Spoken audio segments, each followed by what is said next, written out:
I really wasn't planning on weighing in too heavily on this whole mrbeast drama that's blowing up, calling him demonic for his newest video about curing 1,000 people's blindness. Because I feel like the only people that are going super hard on this, making a big hoot and holler, calling it demonic, are people who are terminally online, like a Twitter prisoner, their soul trapped on the platform, forced to tweet 50,000 tweets a year, and pretty much find every possible thing to be upset about. I'm still just not convinced there's any real breathing sentient people that actually have these thoughts outside of Twitter. I think Twitter for some reason acts as like this exorcism to bring out the dumb demon within everyone. It's extremely easy to go on Twitter and say the stupidest shit imaginable and never register how dumb it is. I don't know, that's just the Twitter brain rot in a nutshell. It's very easy to do things on there and feel like you're being productive, like you made a mean tweet or you complained about something, thus you're improving the world. Anyway, I'm already getting lost in the sauce here. I'll break down the situation. mrbeast made a video a couple days ago where he paid for people's life-changing surgery for restoring eyesight, giving them eyesight for the first time. It was a very big video. Performed extremely well, tons of views, but it also spawned tons of controversy, which isn't surprising at all. I'm sure everyone saw that coming. This wasn't a shocking revelation. It was about as surprising as learning that poop smells bad, because everything is controversial to someone, no matter what. And I know this has been said a million times now, but it is the truth. If mrbeast made a video talking about how he found the cure for cancer and is giving it away to, like, for free for everyone, forever, there would still be a large group of people online that would be comparing him to the Antichrist and saying he's only doing it as a selfish means and it's exploitative. We've reached this point where everyone has to be mad about something, no matter how positive it is. It's pretty much a giant fucking parody of civilization at this point when it comes to how Twitter responds to shit. But anyway, he makes this video, he pays for all of these surgeries, and he gets blasted on Twitter for it by a large group of people. I'll just go ahead and bring up probably the biggest tweet that people were talking about. It's this one that talks about it being demonic and not being able to explain why, which is always such a beautiful argument. This thing sucks, but don't ask me why because I can't explain it. It just does, because everything sucks to me. Fuck everyone and fuck everything. Everything's negative. It's a really great point that they're making here, but anyway, this led to a large discussion and people debating, is it even a good thing what he's done here? So let me weigh in here. Here comes mrbeast's unpaid PR guy coming out. I think it's a good thing. I think there's a lot of good arguments to be made about the state of medical treatment like this. How 1,000 people could have had life-changing surgery if they were just born wealthier, or if they were a bit luckier with their financials. If they just had a good spawn in life, they could have been able to afford this life-changing treatment and been able to see. But it's been paywalled, and they couldn't afford it. And the only way they were able to get it is because mrbeast wanted to make a video out of it. That's a very real problem. But it's a problem mrbeast didn't create. He's not the supervillain puppet master behind the scenes making these treatments unaffordable. This is so weird to target him. It seems very misguided instead of going after the actual issue at the core of all of this. The gift of sight shouldn't be something that you have to fucking be lucky enough to afford. Treating vision like some kind of DLC paywall package is so fucking awful. A lot of people criticize this because he made a video out of it saying, well, you could have just done this on your own, which you could have, and I always agree that that's a very fine thing to point out. I've always agreed that doing good deeds in private is far more genuine and authentic than doing good deeds for the sake of public brownie points or reputational benefits. A YouTuber making a video, giving homeless people money for 12 hours challenge. Impossible. It's like, oh, that's kind of fucking weird. But I've also always maintained the stance of, yeah, the motivation may have been selfish, but those people did get money that is no doubt going to be helpful for them. So it's a good deed done by a less than good person. And the thing with mrbeast is, he does do a lot of great shit for his community in private. So when he does do these public displays of doing good things, I never get the impression that it's inauthentic or coming from a place of trying to, capitalize on the back of suffering or anything like that. Like, of course, you can obviously tell it grows his brand, so it is mutually beneficial. Him doing good deeds does also benefit him, maybe not financially, but in terms of like subscribers and all of that, it does help him. But both things can be true, that he could be genuinely wanting to help people while it also helping himself. But I feel like Mr. Beast, given his track record, has shown that he does these things to hopefully inspire others, and the money he makes from this content usually goes into other things that help other people, like Mr. Beast philanthropy, for example. So it's always fueling a greater good regardless. But something that is important to point out is that yes, it does grow his brand. He benefits from this. Even if it's not financially, he obviously is going to take a huge net loss on this because of the price of these surgeries. His brand does grow from it. But I ask, is that a bad thing? For so long, people have called for positive role models to be the people that are successful and popular. And now you have someone like Mr. Beast, who is the biggest YouTuber, and almost all of his content is focused on improving other people's lives, whether it's directly through financial incentives, through Mr. Beast philanthropy, food kitchens, paying for 1,000 people's eyesight. Isn't that the exact kind of content you would want to be successful? Let's hop into the septic tank and play around in the shit takes for a moment. Let's say Mr. Beast is truly rotten to the core and everything he does is driven for selfish gain, of growing his brand and all of that. No matter how you spin it, 1,000 people in this video just had their lives improved for the better. And let's say other selfishly driven assholes watch this video and they see the amazing amount of views on it. Well, they might do the same thing. 1,000 more people get their blindness cured by another YouTuber who wants a ton of views. Also, real quick, Mr. Beast didn't find the cure for blindness. It's not like he was digging in his backyard, found buried treasure, and it was just like this fucking panacea to cure blindness or anything like that. He is paying for surgery that currently exists. Just wanted to quickly clear that up real quick, just in case anyone keeps seeing these headlines and are convinced that Dr. Beast came in here and found some kind of wild blindness cure. But anyway, it doesn't even matter what the motivation behind the videos or the act is, because no matter how you spin it, there's the immutable fact that 1,000 people just had their lives improved for the better. Even if Mr. Beast is the result of a fusion dance between Darth Vader and Doctor Doom, it wouldn't change the fact that 1,000 real people just experienced a very real improvement in their life as a result of them making that video. Which in my opinion is a good thing, and I feel like most people should feel the same way. There's plenty to be mad about with the core problem here, which is these people should have already had access to this treatment without Mr. Beast needing to make a video on it. That I completely agree with. But that doesn't make me mad at Mr. Beast for doing it.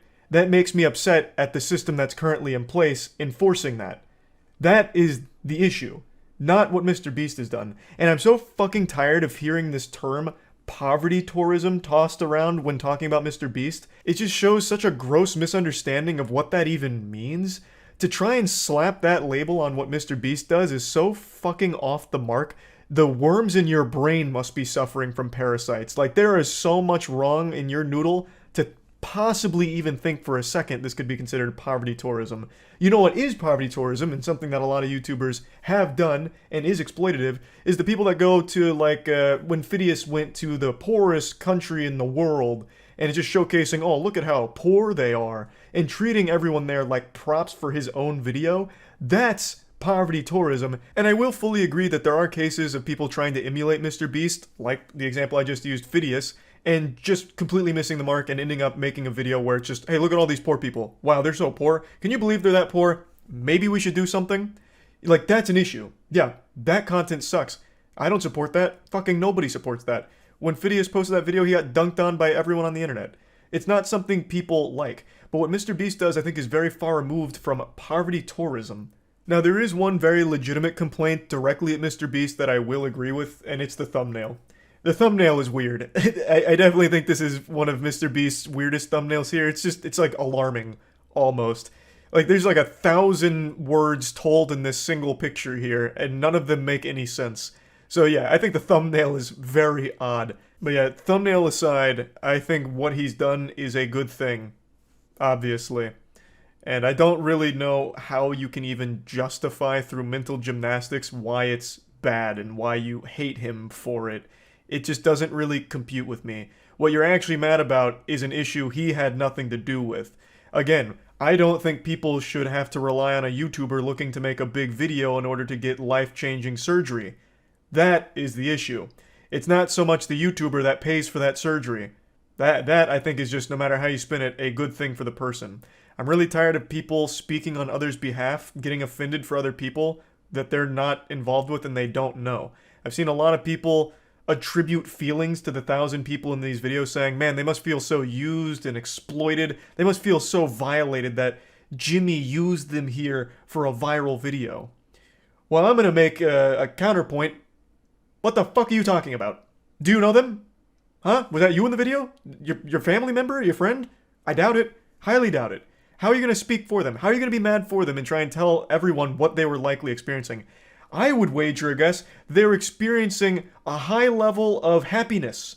I bet they were thrilled to have eyesight, would be my guess. So yeah, anyway, that's really my take on the whole situation. I think this drama is one of the sadder ones I've seen in quite some time, because I feel like this is just something most people should be celebrating. Like, hey, the biggest YouTuber is doing good things, as opposed to degenerate shit, like most people online.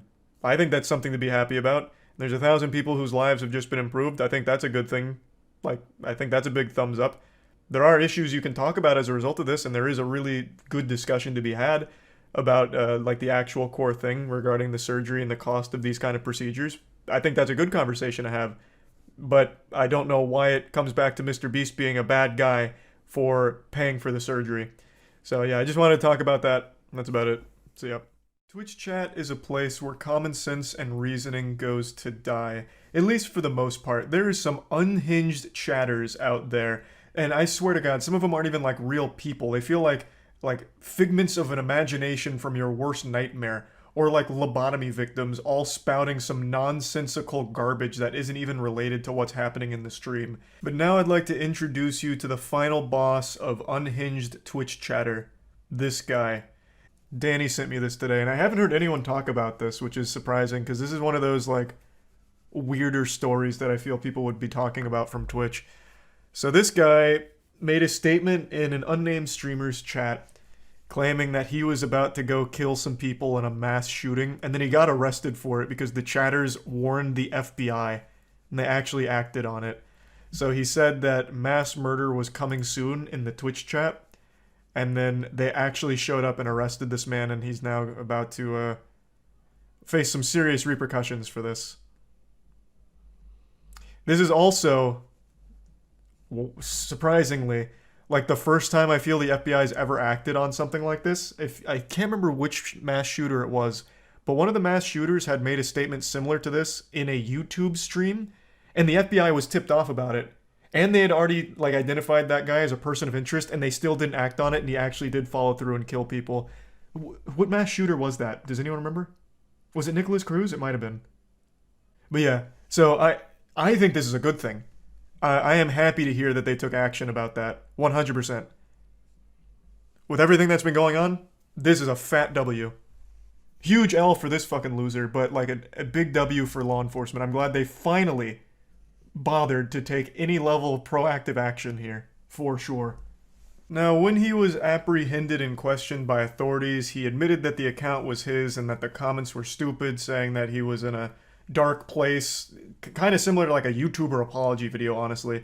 He was saying like he was depressed, intoxicated, and he was recently going through a loss in the family, so he made those comments, which isn't a justification at all for what he said. Like, it's sad to hear that he was going through such tough shit, but that doesn't at all excuse these kind of threats. And I do consider these threats now. This isn't just like nonsensical hoopla tossed out there. I no longer view it as it's just a prank, bro. It's just me goofing around being a little silly, threatening some mass murder. When there have been so many mass shootings, and like I mentioned in the stream, one case just like this where someone made a very similar threat and then followed through on it shortly thereafter.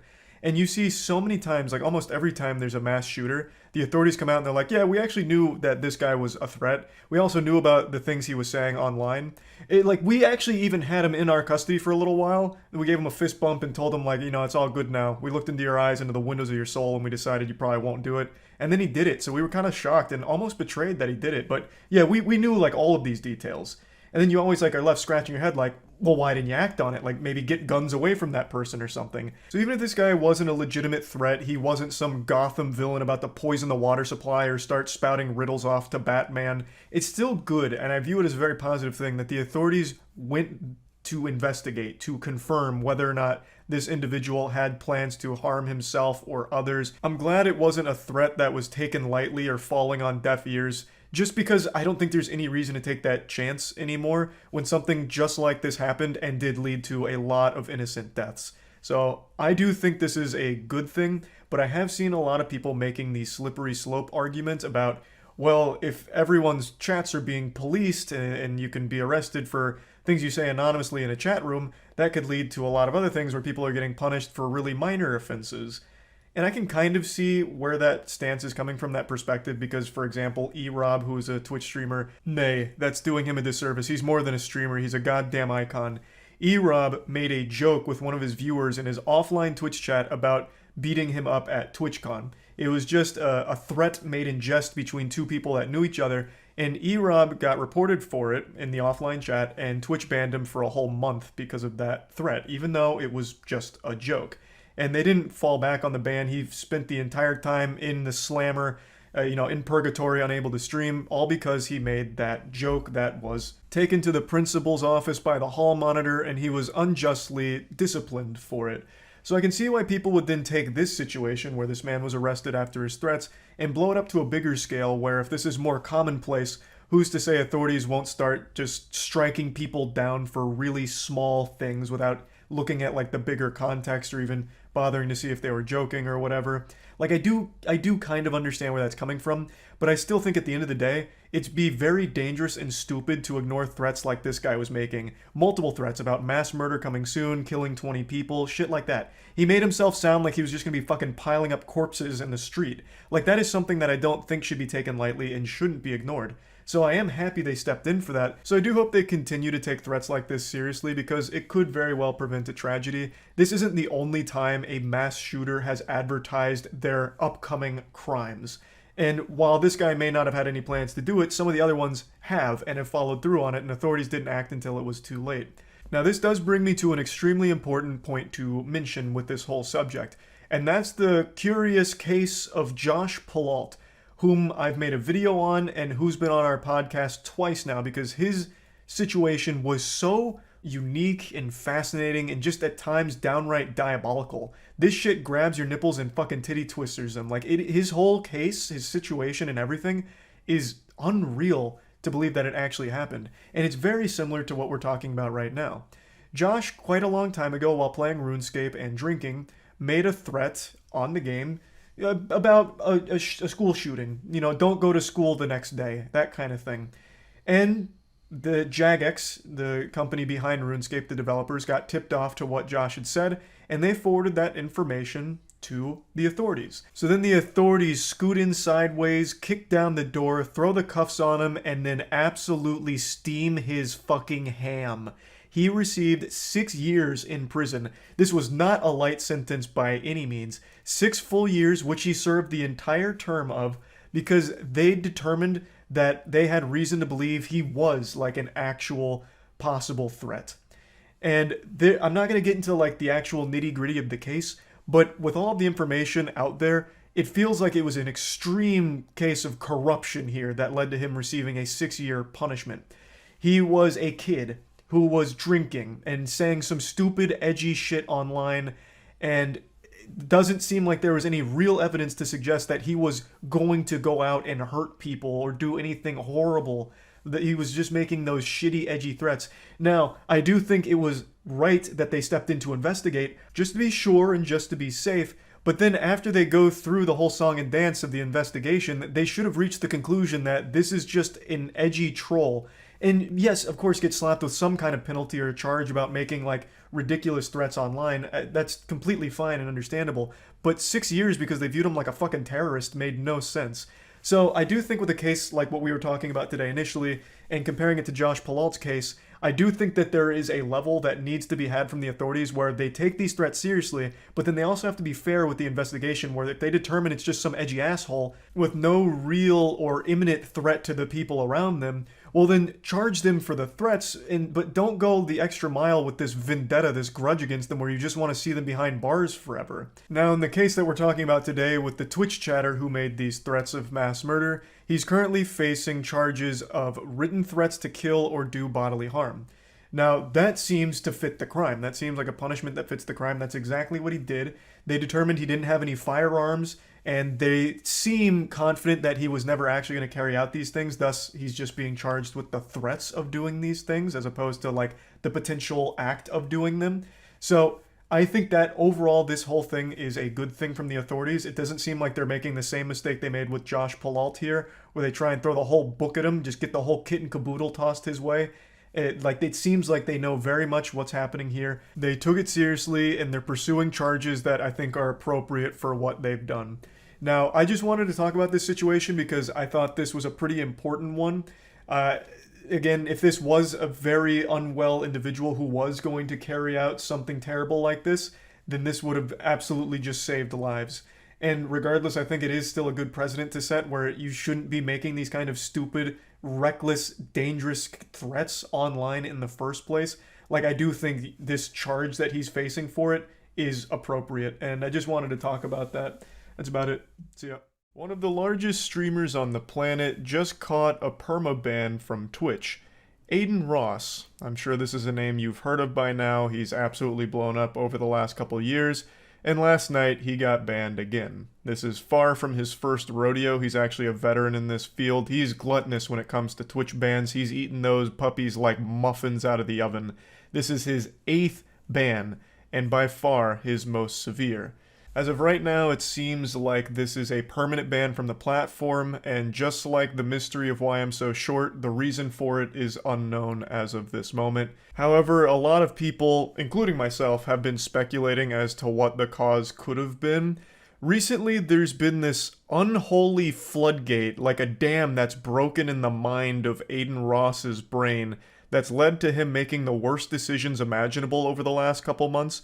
So you might not be familiar with Adin Ross Twitch streams, but you've probably heard his name because this goofy goober streamed the Super Bowl on Kick. He just streamed the entire Super Bowl watching it without permission from the NFL. It's not like he had some kind of like back alley handshake deal with Fox or the NFL to rebroadcast it. I'm pretty sure Adin Ross can't even spell the word license, so he didn't have the rights to restream that shit, but he just still fucking went hog wild with it.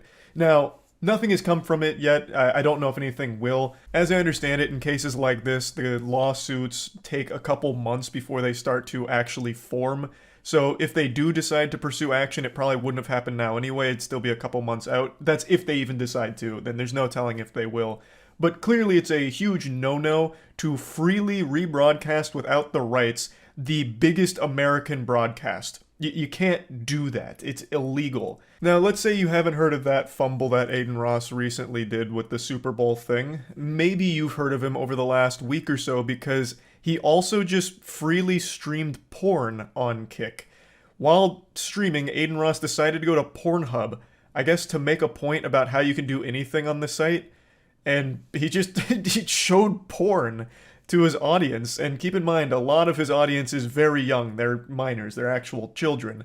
Now, he's not going to face like a felony charge from this that I've seen a lot of people say he might, because in the stream title, I believe he had 18 plus there, which I guess is a legal safety net for him to fall back on.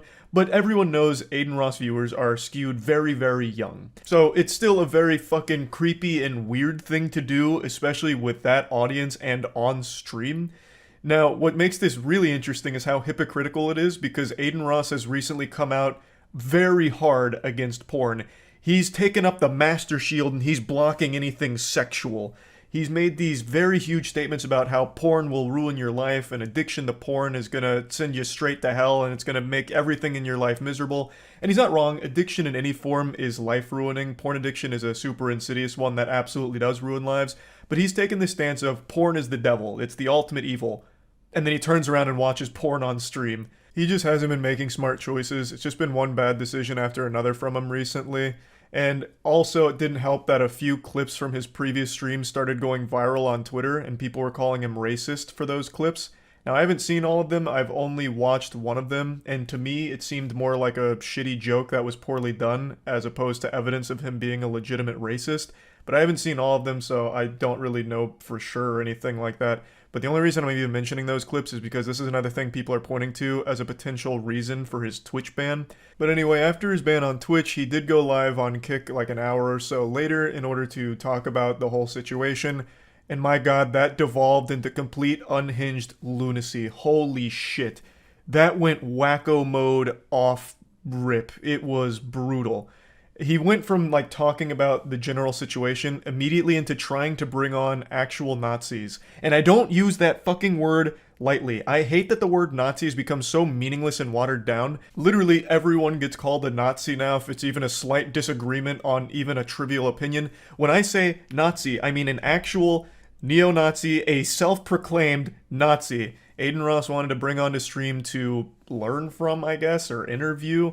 Super weird idea. He was on some goofy shit. He even asked Trainwrecks if men can get raped, and then made it seem like he doesn't think that's possible. Like, that whole concept of a man can also be the victim of rape, like, that was lost on him. Like, it didn't compute in his mind. So just keep your eye there. You know what I'm saying? Keep your eye on every I have corner. a question. Can guys get raped? Yes. Guys can get raped? Yes. Can you give me an example? It works the exact same way. It just, right? Like, we can talk about it later, and you can ask me and we can clarify things. But yes, men can get raped too, yes. Okay. Thanks, Train. All right, bro. Thanks, Train. It's baffling that that even needed an explanation for him. And the fact that he even got combative about it, like, give me an example, is super concerning. You can hear Train is also surprised and stunned, like, what? Like, you can't be serious. But this is, again, just only another small piece of how off the rails this stream went. So it devolved into absolute wild madness, much to the chagrin of Trainwrecks being one of the owners of Kick. Train was literally in a call with him trying to, like, talk him down from these terrible ideas and literally advising him not to do half the shit that he wanted to because of how bad it made the entire site look and what that opened the site up to and the reputational risk associated with all of it. So it was just a complete disaster from top to bottom, but he did say something that shed light on his ban. Did they tell you why you got banned, or like not them specifically, but like in the email? Yo, Blood, thanks for the host, bro. Okay, so yes. I got banned for basically, I actually, I don't know if I should say that publicly. My legal team is advising me not to, but And don't say, yeah. But Train, what I will say is this though. What I got banned for makes no sense because I haven't. It said all I can say is it occurred on. It says it occurred on stream or on VOD. It wasn't occurred like somewhere else. It basically was occurred on my stream or on my VOD. So it makes no sense. Does that make sense? A little confusing here, but as I understand it, Twitch is claiming that something Adin Ross did happened on their service, whether on stream or on one of the Twitch VODs, and it seems Adin disagrees with that, thinking that whatever they're talking about happened elsewhere. I believe is the situation. It's a little hard to follow since he and his team aren't revealing what exactly the reason is, but it seems they were given a reason, which is more than a lot of people get. Usually with a Twitch ban, they don't ever tell you what the fuck you got banned for, you just have to guess yourself, which is always such a fucking headache. And I also think this highlights a problem with Twitch and the way they handle bans. I don't understand why they don't just publicize the reason themselves. That would make every situation significantly more transparent for everyone, the streamer, the community, literally everyone. Unless it's like an actual legal matter, I don't see why they don't just reveal the violation that the streamer made. But I'm getting a little sidetracked. Adin Ross did get banned on Twitch. They did give him a reason. They haven't revealed it. Him and his team have not revealed what it is yet. I don't know if they will or if they're planning to anytime soon, but they do have a reason, and it seems Adin thinks it's nonsense, and it seems like whatever they're pointing out as the cause, they're arguing happened on their platform, while Adin seems to disagree with that. But yeah, that's where this whole situation's at. This happened while I was streaming last night, so I saw most of it unfold in real time. I'll go ahead and play you some clips where I started making other speculative guesses, some potential game theories on what Twitch may have slapped him for. I don't think any of them are good reasons. If any of these are accurate, I don't think they are, but I'll still show you these anyway, just in case one of these does turn out to be one of the actual reasons. I'll look like a fucking genius for getting it right, I suppose. Though again, I don't necessarily think any of these are good reasons. This must have actually just happened, like, during this stream right now. Because there is nothing on Twitter about it. Here, let's check LSF. Usually they're hot on the case of everything. Nothing on LSF. Oh, no, wait, here. It's in the Rising from 10 minutes ago. Yep, Adin Ross just got banned. Did he do anything recently on Twitch? I know he showed the porn on Kick and all that, but did he do anything on Twitch? Oh, true, he did make that statement about moving the Kick. I don't know if that's a violation of Twitch's terms or something. They didn't ban Ninja when he moved to Mixer. He went live on Twitch saying he's live on Kick. Is he live right now on Kick talking about it? Well, immediately got porn. I just wanted to... Jesus, I just wanted to see if he was live, and it's just immediately porn. But yeah, I don't know if that's true with what Chatter said there. If you go to the streamer bans, it says the ban was 12 minutes ago. Yeah, this is fresh. This is right off the press. This shit still got steam coming out of it. Well, it looks like he's gonna have to really jump in with both feet on Kick now since he's no longer got Twitch. Hope you already signed that contract, because if not, oh boy. I hope for Adin's sake he already signed that Kick deal, because otherwise Kick is going to negotiate the fuck out of him to bring it way down. They made him a seriously high offer. It wasn't 150 mil, but they gave him a bag. Like, offered him a bag to move to Kick, but that was under the assumption that he'd have Twitch. Like, they had to get him off of Twitch, because he's already got a huge audience on Twitch. But if that's gone, they no longer need that bag because he has really not many other options. YouTube's not going to pay him to go to YouTube, I doubt. So Kick is going to really negotiate hardball on him, I think. So hopefully he already signed that contract. Otherwise, he just missed out on a lot. God damn. They must have accidentally CC'd Twitch reps on those contract negotiation emails and they wanted to fuck him up. He can still go to Facebook Gaming. True. There's always Facebook Gaming, I guess. No, I don't think they banned him because of his whole Kick stuff. Because, I mean, Train literally owns Kick, or at least a part of Kick, and he still actively streams on Twitch. He's not banned. So I don't think that was their reasoning for it. Something must have happened, or, maybe they actually did take the off-platform porn broadcast into consideration. I really couldn't tell you. Why was his Kick stream bannable on Twitch? I don't know if it was or not. I'm only speculating on potential reasoning. Because I don't think he was live over the last couple days. I'm just taking spitballs, just like everyone else. Is the kill yourself thing bannable?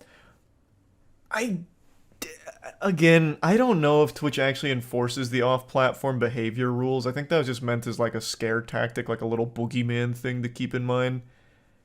The whole kill yourself thing was the message he sent to Jake, who reported on him streaming porn on Kick. He sent him a message saying, keep yourself safe, KYS, and then like a little smiley face at the end. I don't think that would have been why Twitch banned him. I have no clue. I've been debating talking about this topic for the last couple of days, but it's such an awful situation I really didn't want to. I was hoping that it would have settled down by now, but it's only been getting more popular. So I figured I might as well at least discuss it before it gets fully out of control. Right now, the worst content creators on YouTube are getting millions of views and making thousands of dollars by following one disgusting, shameful trend. And I know that sounds like one of those old banner ads on porn sites. This ugly piece of shit's fucking hot moms in your area, and you can too. Doctors hate him. Click here to find out how. But unlike those ads, I'm not making this up or exaggerating. Right now, there are tons of degenerate loser scumbags that are trying to use the passing of Technoblade as a way of gaining subscribers and making lots of money, either by clickbaiting videos with Technoblade in the title, or by making 10 or 20 plus videos all about the passing of Technoblade in order to get the maximum juice for the squeeze from the AdSense. It's so disgusting and shameful. It's fucking vile. I'm certain all of you have heard by now, but just in case, Technoblade was a very large creator on YouTube. He had a massive audience and was a very influential and inspirational creator to a lot of people and channels. And unfortunately, he passed away recently. His father made a heartbreaking video going over the whole situation, and it's just been really sad. So obviously a lot of people on the internet have been mourning the loss of Technoblade. However, there's been some extremely twisted, sick fucks that have tried to use this situation as a way of financially gaining. It's like some actual villain shit. Like Mr. Krabs with dollar signs in his eyes once they saw that Technoblade passed. They immediately started making videos on it, clickbaiting him, and really trying their best to capitalize off the passing of an absolutely great person. I'm not going to show you very many of them because obviously a lot of it is just done for the attention, like the rage clicks. They just want to farm as many views off it as possible, so I'm only going to show a couple here. This first example comes from a channel named It's Owen, and of course this video they posted isn't real, it's just clickbait. And I was actually familiar with this channel before they posted this video, because this channel was notorious for dog shit clickbait. He'd constantly post things like, I met Mr. Beast and he was very mean to me, even spit on me, parentheses, very rude. Or, Mr. Beast forgot to stop recording and his wiener fell out, yucky. Oh, and then also some shit like, a fan asked PewDiePie for an autograph and ended up in the hospital because PewDiePie beat him within an inch of his life, parentheses, not nice at all. Just awful garbage. I have more respect for shit stains in a gas station urinal than I do for Owen, but at least there's a happy ending here because Owen did get banned for this, and he's whining on Twitter about it right now. He checks in almost hourly to see if YouTube's decided to overturn their decision, and we can only pray they don't. Justice has at least been somewhat served with Owen being off the platform, but from what I understand, he actually has another account, or even a couple other accounts. Going back on his Twitter timeline, it seems like he has a side hustle of creating YouTube accounts, posting absolutely abominable clickbait on them in order to gain subscribers quickly, and then selling those accounts, as well as the play buttons associated with them. I will say though, I am a little bit skeptical of the Twitter account here because it only has 560 followers despite the YouTube channel having almost 4 million. But I could also see why it wouldn't have any followers since his content is only clickbait that people click on for 10 seconds and then leave. Even like 4-year-old toddler baby brains on autoplay. And then they'll just accidentally subscribe. So they wouldn't exactly follow him to Twitter. And he is having like a dialogue with YouTube, so I'm assuming this is the legitimate account. His newest post is also super embarrassing. It just says new bitch with him pinching a girl's ass. I don't know how people get delusional enough like this to think that these pictures are cool. I guess in his head he thought this was pure epic style flex, but in reality he just looks really goofy and silly. He's wearing a fucking hat that says icon on it, despite no one knowing who he is. He is a faceless clickbaiter, and I wouldn't be surprised if this girl has no idea who he is. He just convinced her, like clickbaited her, into thinking that he was the brother of Napoleon Dynamite. But of course, Owen isn't alone in being this shameless. Yes, he was a massive hemorrhoid that YouTube has thankfully removed, but there's still plenty more plaguing the butthole of the platform. I'm not going to show many others, but there are a ton of other YouTubers that are making content just like Owen did that he got banned for, clickbaiting the passing of Technoblade. Now let me move on to the next big channel that I'd like to show you. This is Dream SMP Official. Except it's not official, and it's just doing the best it can to monetize the passing of Technoblade. They have posted 25 Technoblade videos since his passing. My heart goes out to his family and loved ones. Hug those that are close to you. Tell the ones that you love them. That's the content that he's posting around the passing of Technoblade. A screenshot of Dream SMP member posts being read by text-to-speech. And he posts a video on it and monetizes it. He has made thousands of dollars from this over just the last 4 or 5 days. And I believe Microsoft Sam is entitled to at least a good portion of that because he's got text-to-speech working overtime on this shit. Posted 25 videos on the passing of Technoblade. And this is operated by one person whose name is Runalong. And they were confronted in Discord about it. This is confirmed to be run by Runalong because if you click the Twitter associated with his account, it goes to his Twitter and the Discord. So it is not actually owned and operated by Dream SMP. It is just someone that's piggybacking off it and profiting big time. So in a Discord interaction, a user says, why don't you have the charity link to the side? Like, look at this video by Techno. And they mention the feature where you can add fundraisers to videos, which immediately put a donation option for viewers, which is right to the side of the video. It's used by a lot of people. And when asked about this, Runalong says, people can donate with or without it. I'm still giving a portion of my money away. Going a bit deeper, he says that he'll provide screenshots as well when he receives it.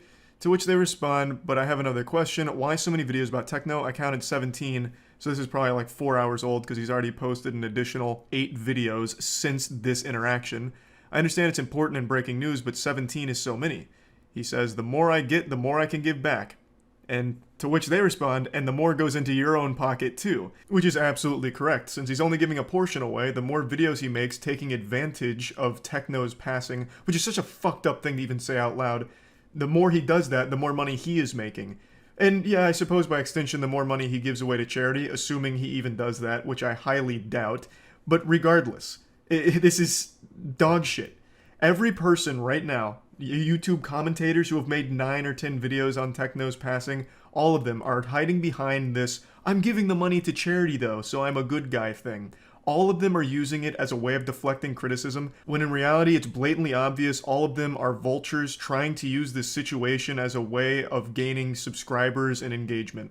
That's just the pure, factual meat of it right there. There is no way of justifying making 9 or 10 or 25 videos on a tragic situation like the Technoblade situation.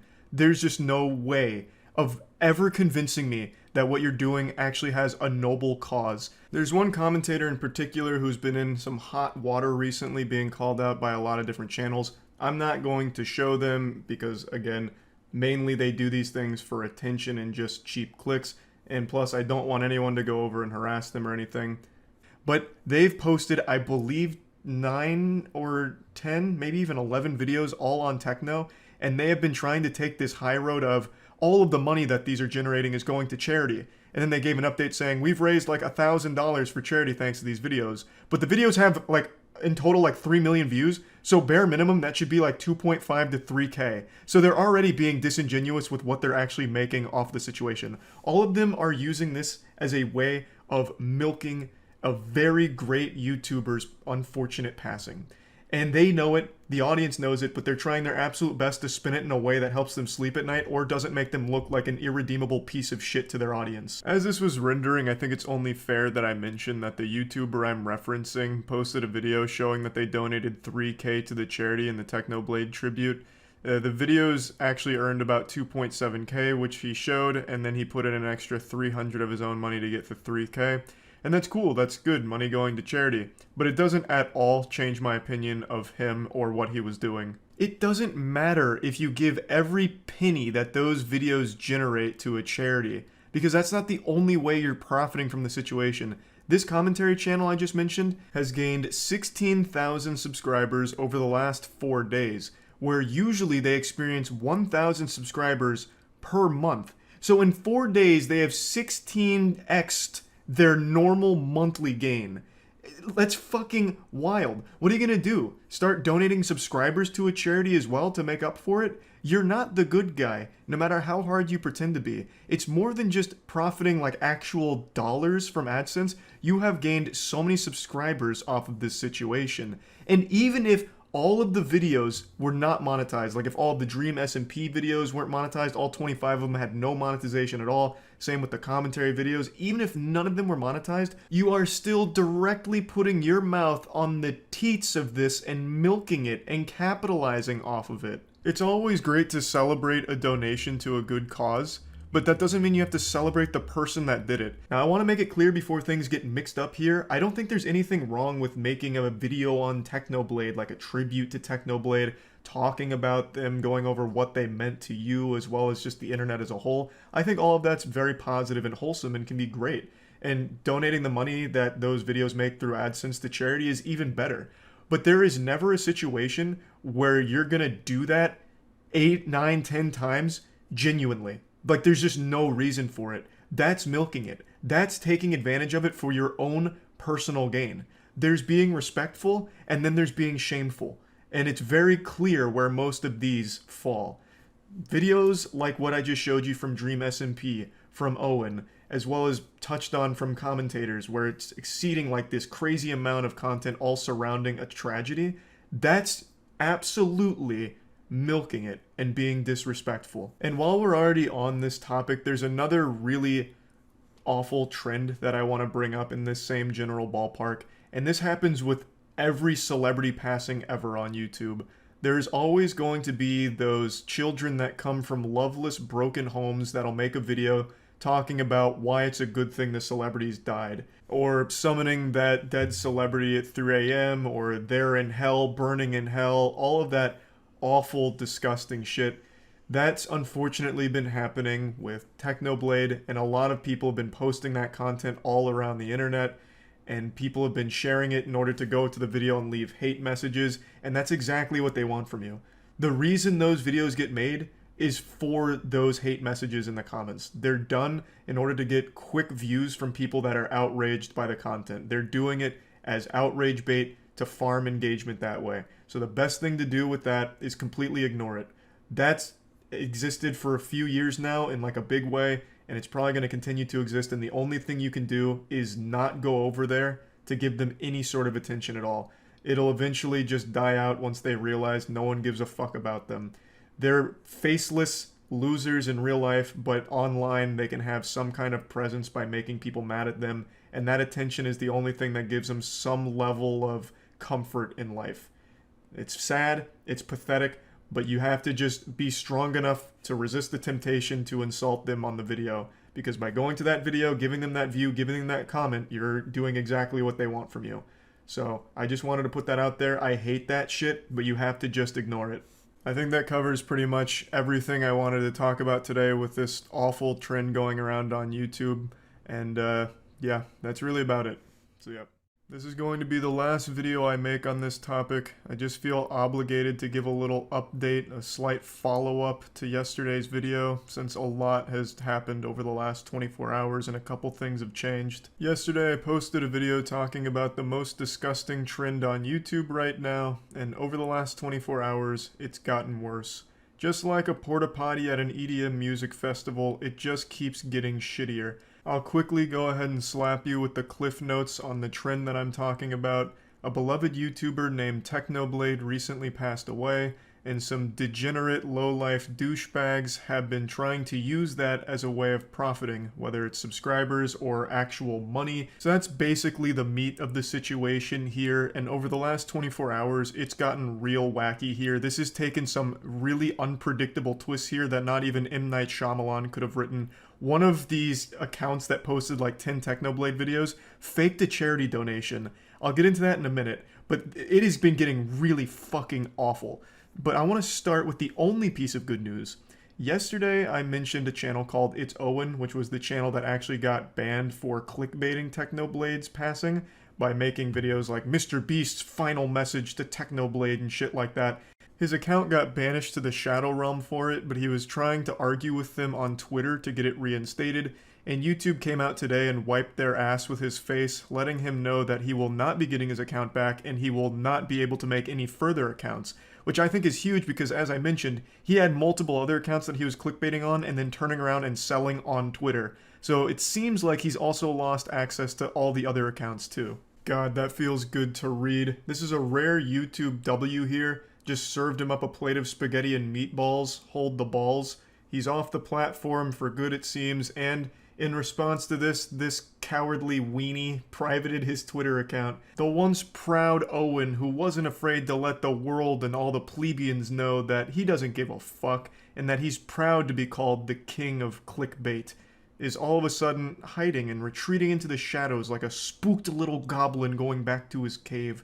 I'm sure this won't be the end of Owen on the platform. I'm certain he'll pop up somewhere again with more clickbait, but this is still a great thing to see YouTube stick to their guns on what is the right decision, since his content actually was a violation of their policy. Now, unfortunately, that's the only sliver of good news in this awful situation, so I wanted to start with the dessert, so that way the vegetables will be more tolerable, and let's get into that now. The Dream SMP official channel.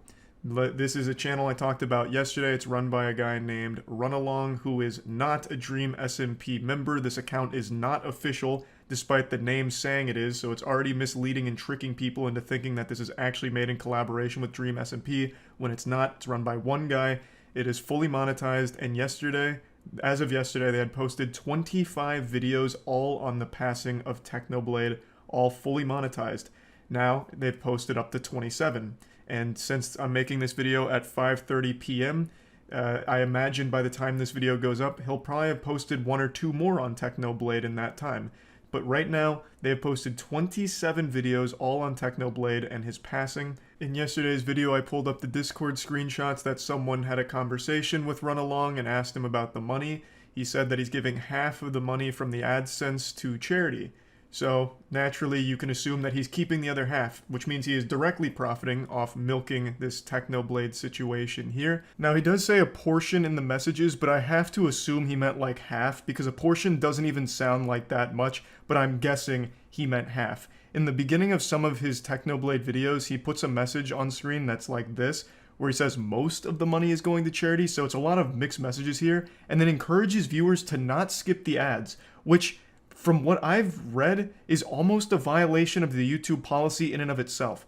That's such a fucking weird thing to ask too. Don't skip the ads because then you're taking money away from charity. Why are you trying to guilt viewers like that? If the point of the content is to celebrate Technoblade's life, why the fuck are you going to try and make people feel bad if they're running ad block or skipping ads? That's already extremely douchey. And it should raise a lot of red flags to viewers as well, behind the actual motive of these videos. What's the intent? If it's supposed to be positive and celebrating Technoblade, why is there immediately an emphasis on money? The purpose of the videos isn't fundraising, because if it was, he would have put the fundraiser on the video, which he didn't, which is also mentioned in the screenshots. If it was all about raising money, there would be a fundraiser on the side of the video, just like every other video that tries to raise money for a good cause. But that's clearly not here, which means that can't be the reason for the videos. So then what the fuck is up with the emphasis on money and not skipping the ads in the beginning? That's shady as hell. That's so fucking sketchy. But even aside from the actual dollars going into his pocket from AdSense here, the channel has gained thousands of new subscribers from posting all of this content. 27 videos, and most of them are just extremely short, where it'll be like a minute and a half, where Runalong took a screenshot of one person's community post and put text-to-speech over it. And then he'll publish the video, put ads on it, and call it a day. And then he'll do that multiple times a day. He's posted 27 videos like that in 5 days. He treats Technoblade's death as if it's a coin block in Super Mario Brothers for him, where he'll just jump up and hit it, but instead of getting a coin, he gets views out of it. It's so fucking gross. And like I said, it's not even just about the money. If none of his videos were monetized, the fact that he still made 27 of them shows very clear intent to gain as much from this situation as possible, so that way he can personally capitalize off it. There is no excuse for 27 videos on a tragedy like this. That's so fucked up. It's beyond scummy. However, Dream SMP official sees it differently. Yesterday, Runalong, the owner of the account, posted a response to my video, as well as other people that called him out, and it is so laughably awful that it only existed for 21 minutes on the channel before Runalong realized how bad it was. But luckily there's a few re-uploads, so I'll go ahead and show you it. Has recently come to my attention by people harassing me that there seems to be a problem. The Technoblade videos I've posted gathered a lot of hate, and YouTubers made videos on me for them. First, these YouTubers are getting millions of views commenting on the situation and making thousands of dollars by reacting to everything. This is super hypocritical while trying to expose me for not donating the money to charity. Wrong. Just immediately wrong. Coming in here like Phoenix Wright with the objection here. I'm pretty sure he didn't even bother watching the videos. He probably just like read a couple comments and thought he understood the gist. I even made a point to say it's not about him donating the money to charity. The irrefutable fact is you have made 27 videos on the passing of Technoblade, whether that's getting streamer reactions to the news, or just looking at tweets about it, or just going to different moments of the past to put a Technoblade video out. That's an excessive amount of content, all focused on a tragedy. And yeah, The fact that they're fully monetized is a bit scummier, and the fact that you openly admit that only half of the AdSense is going to charity while I imagine you're keeping the other half is like Mr. Krabs level of greed. You know, it's not like these videos cost you anything to make. You took a screenshot and used free text-to-speech. These were free videos. So it's not like you had any overhead that you're needing to cover or anything. So yeah, that does make it even scummier. But it was never the crux of what I was talking about. You are profiting more than money with subscribers. Your channel is growing because you have made 27 videos milking a tragedy. You are profiting off the death of a beloved, great person. And I think it's shitty, as do most people. That's what you're getting all of the less than favorable reviews for, because you keep making videos on this. It's just disrespectful at this point, and you can't argue that it's a positive thing. You lost that right after your 20th upload on the subject. You just treat this as a view farm, a fucking cheat code for views, engagement, and subscribers. You also then draw a shitty comparison between what you're doing and the people that are calling you out. It's not hypocritical. The people that are calling you out, myself included, aren't profiting off Technoblade's passing like you are. We are, I guess, profiting off insulting the scumbags like you and calling you out for your dog shit behavior and this awful, degenerate shit that you keep unapologetically posting. Most say that they highly doubt I'll donate anything while they don't even know me. People seem to not understand that it takes a month before YouTube pays you. Before jumping to conclusions, I will update everyone about my donation on the community tab or video showing me donating all the revenue from the Technoblade straight into charity. Have videos where it's either honoring his death or showing unrelated clips of his brother. All these YouTubers just hop on the hype train to profit for themselves. Again, using charity as a shield here. It's not about the money, though you are singing a different tune publicly than you were privately. Apparently, you're claiming to donate all the money to charity now, so I guess that's a little bit better. But that was never the fucking point of the people calling you out, or at least it wasn't for me. It is you milking the situation and gaining so much on your channel for it. Subscribers are far more valuable than views, and you've gained a ton of them. So even if you donate all your AdSense revenue to charity, which is cool, I suppose, you have still profited so much off milking the situation with all the subscribers and popularity you've gained from this. And you can't take that back. Regardless of how much you donate to charity and this and that, you will forever be known as the insufferable asshole who took advantage of the passing of a fucking great person. That's your legacy now, whether you like it or not. And no matter what you say is not going to change my mind nor the minds of many others, because it is blatantly obvious with so many uploads on this subject what your intentions were. But now, since we're talking about charity here, let's talk about another commentator who tried to use charity as a shield. It's the channel I mentioned yesterday. I'm going to keep them anonymous because, again, I'm not trying to lead a brigade against any of these channels, Dream SMP included, but I do want to bring up what they did. This commentary channel posted 9 or 10 videos on Technoblade's passing. When he was called out for it, he then made a big hoopla about how all of it's actually going to charity and this was actually a noble thing he was doing. And then last night, he posted a video titled, "I donated $3,000 to charity," the Technoblade tribute, and I even mentioned it in last night's video, but it turns out that was entirely fake. They faked the donation. As if this situation couldn't get any more shameless, an actual fake charity donation video. Now, I saw this right before going to bed last night. It was posted by a YouTuber named Kat. Mudahar recently posted a video today on the situation where he goes into even more detail on how exactly the donation was faked, but I'm just going to give you like the brief summary here from Kat's video. Yeah, we're gonna donate $3,000. Let's click I'm not a robot. Yeah, let's just get it over with. $3,000. Let's click I'm not a robot. Yeah, let's just get it over with. Okay, so basically what he did was type in 3,000 and then it shows donate $3,000 with a comma, and then he actually cuts the video before he donates.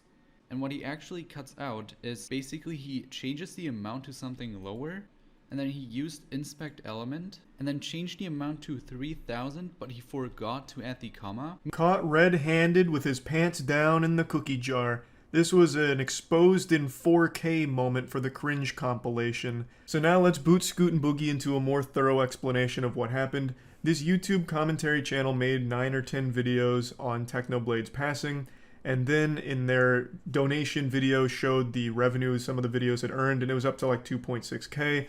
Then said he was adding $300 of his own money to the pot to bring it up to a nice even 3,000, and then donated it in video. But this YouTuber cat noticed that there was something wrong and figured out that what actually happened here is the commentary YouTuber faked it by using inspect element. So he initially typed in 3,000 to get a legitimate 3,000 donation on screen. He then cut the video, changed it to a lower amount, and then inspect elemented it to bring it back to 3,000, but forgot the comma. So a big whoops-a-daisy there, and it turns out he was absolutely right. That's exactly what the commentary channel did. In a follow-up video, the YouTuber posted the truth about my donation, where he openly admitted that he faked it. He said he was under so much pressure from the community to donate the money that he wanted to do it right away but didn't have $3,000, so he donated $300 of his own money and faked the rest, and was planning on donating it once the money came in from YouTube. Of course, I don't know who the fuck would ever believe him. You'd have to be like actually clinically insane to trust this man, to take his word on anything. Faking a charity donation is about as low as it gets, but that was his explanation. He deleted the video where he openly admits to it. He now has another video where he just talks about how he's the most hated Minecraft YouTuber now, which makes sense because faking a donation to charity after you've been milking a tragedy is just the ultimate insult and beyond despicable. I actually can't understand how anyone could possibly support this person going forward, but to my surprise, there still are. In his video where he talks about being the most hated Minecraft YouTuber, there's so many comments that are like, it takes so much courage to admit when you're wrong. I'm so thankful that you admitted that you faked it, and I forgive you. Can't wait for your next upload. But why? You know, I mean, you're totally within your right to do that if you want, all power to you. But why? The content he makes is this shit. When Technoblade was first diagnosed, this same commentary channel made like fucking 20 videos on that. The exact same thing he just did on his passing, he also did for his diagnosis. Why watch that? What the fuck is the point? You can't trust him. He's faked a donation, and if he was never caught for faking it, I don't think he would have actually bothered donating the 2.6K. He would have just kept it. You know, there's no way of knowing, but I don't think he would have. He just got exposed for it and then again tried to take the high road and play the victim. It's so fucking gross how low some of these channels will go for the sake of views and subscribers. Because like I mentioned yesterday, this channel has gained 16,000 subs in the last 5 days that he's been milking this content, which is 16 times the normal rate of subscribers that he gains in a fucking month. So he's profiting off this massively and then still faking donations on top of it. It just blows my mind. I wanted to do a little follow-up on the situation since it's getting even crazier, and I really do hope that this will be the last of it and people finally just stop with all of this absolute garbage. And yeah, that's really about it. So yeah. I'm sure you've already heard the tragic news. You might still be in tears about it, and I'm not really here just to reopen the wound and pour salt in it, but I think it's important we talk about what's going on. Last night, Pokimane was banned from Twitch. She was banned for watching Avatar: The Last Airbender on stream, but she took it like a champ. She was making a joke about it, saying the Fire Nation attacked, but they're releasing her in 48 hours, so she got a 48-hour suspension for it. This DMCA was handed down by Viacom, the fucking boogeyman of the internet. You do not want to mess with Viacom. If you even think you accidentally saw a clip of something Viacom owns, make sure that you scrub everything. Call your fucking lawyers immediately, and make sure when you go to bed, you're sleeping on your back. You don't want to sleep on your stomach in that case, because Viacom will come in while you're asleep and fuck you in your ass. Viacom is ruthless with how it enforces its rules and its copyright. Viacom will go through your goddamn 8th grade report card, check your SAT scores, look for any parking violations you might have had, and they will just look for anything to slap you with and ruin your life over. They are truly relentless.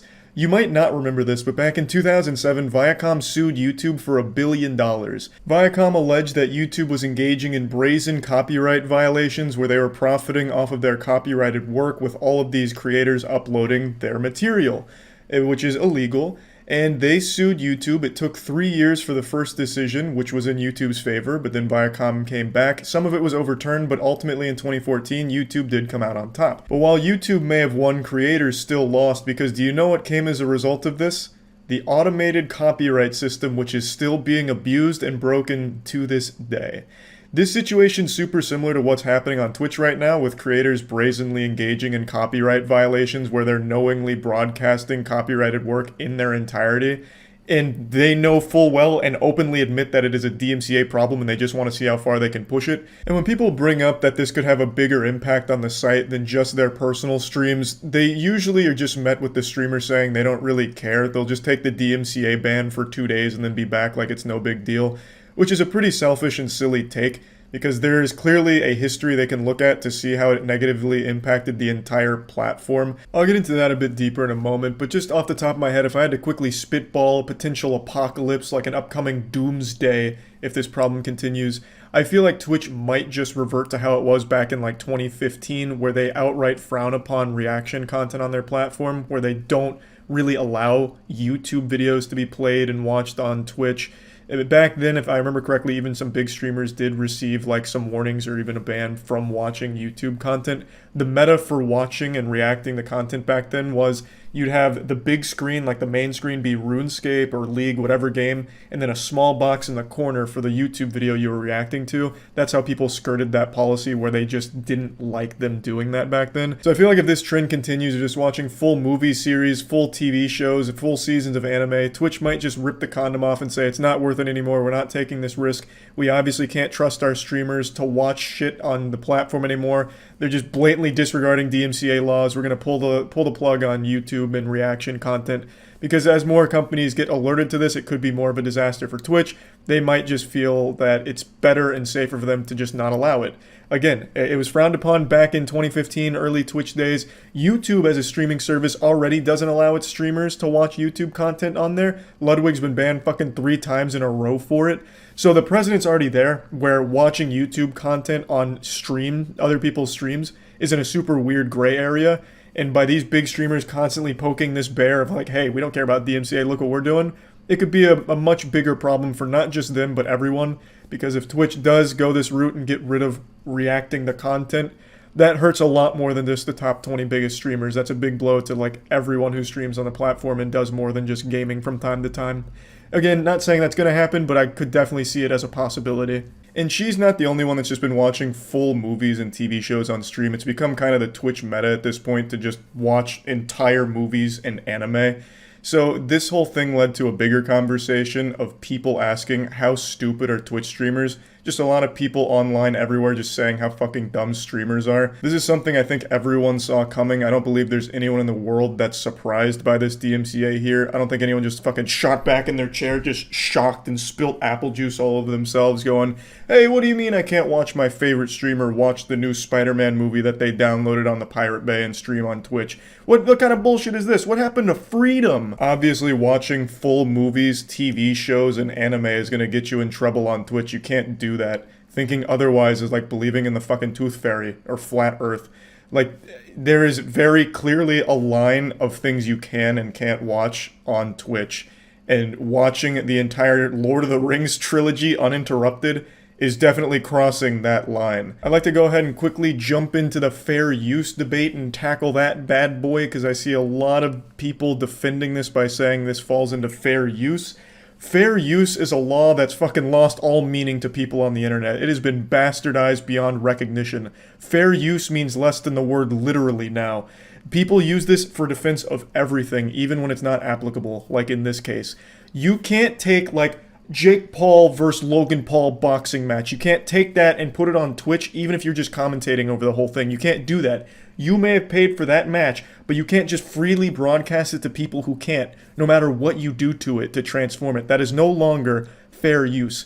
Fair use is applicable when you're taking pieces of copyrighted content for critique, for review, for satire, for parody. You can take pieces of it and showcase it for your points on the topic and transform it, but you can't just take the entire copyrighted work, like the entire Avatar: The Last Airbender show, and freely broadcast it to people that haven't paid for the service to watch it. That's not how that works. That's not protected by fair use. Like right now, the front page of Twitch is kind of looking like the old artifacts section from a couple years ago, when that was basically just this cum dumpster for pirated movies and porn. If you guys remember that, Artifact, God rest its soul, used to be this place on Twitch where you just go and watch like the new Avengers movie or watch porn with the chat. It was wild time.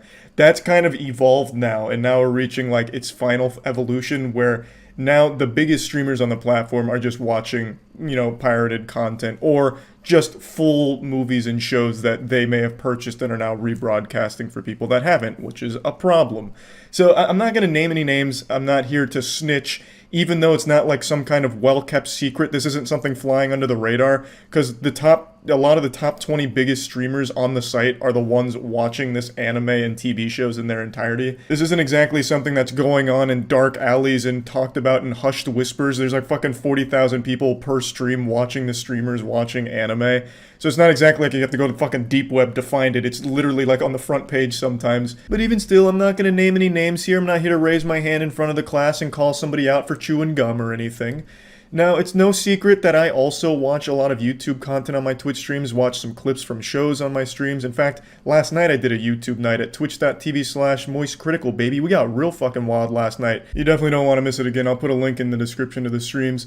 When I'm watching YouTube shit on stream, it's usually really obscure shit that has like less than 1,000 views, filmed on a Motorola Razr, or it's content that I'm pausing to talk about in order to make a topic out of or joke with the chat about it. Like, for example, when we watch the scary, haunted, cursed videos, like Nuke's top 5 ghost sightings that'll make your mother spit on you because she's so afraid of these videos, I'll pause it, talk about paranormal garbage, or joke about the video back and forth with the chat, and usually just like to make it a transformative piece where it never really feels like I'm just rebroadcasting someone else's content. I just usually like to stay away from like the big TV shows and shit like that. But now in the past I haven't. Like 2 years ago I used to watch a lot of MasterChef, which has become the trend on Twitch right now to watch MasterChef. I was doing that fucking 2 years ago, baby. I was the pioneer, the goddamn founder of MasterChef. I made that goddamn show, damn it. So yeah, like back then I would watch MasterChef and shit, and even recently, like a year ago, I was watching the Yu-Gi-Oh! Singapore dub, which again is definitely in that gray area of, is this DMCA-able? And the answer was probably yes. It was an unofficial upload of the Singapore Yu-Gi-Oh! Dub that I was watching, because I thought the Singapore dub was great, since they only had like 4 voice actors to do the entire show, and they did it in English, where the translation was dreadfully wrong. Like Blue Eyes White Dragon was called like the Blue Lizard Platinum Squirter or something. It was a lot of fun, and I did react to that content on Twitch, but yeah, that was probably a DMCA risk as well. So I've steered clear of that for the last year or so because I want to make more of a conscious effort to not skirt this gray area that would lead to maybe a potentially bad situation for the whole platform. But with this trend right now, the new Twitch meta to be just broadcasting copyrighted material, there's a big problem that can arise from this, and I'd like to get into it now. So, like with the YouTube versus Viacom case, that very well could happen on Twitch with what's going on right now. And who knows if it will or not. Maybe it really will just be people getting DMCA'd for 2 days here and there if they continue to do it, and that's where it ends. They wash their hands of it and it never goes further. Every streamer was losing their minds about the DMCA because of music, where they'd have like copyrighted music that would play in the background and they get a strike or ban for it from years of content. And people made such a big hoopla about it, like, this is unreal, this is so, we hate the DMCA, we don't ever want to mess with them, we're so afraid of them, so everyone deleted all their clips and scrubbed their VODs. And now fast forward to today where they're openly encouraging DMCA to like enforce rules on the Twitch platform against them. I don't get it. It doesn't make any sense to me at all.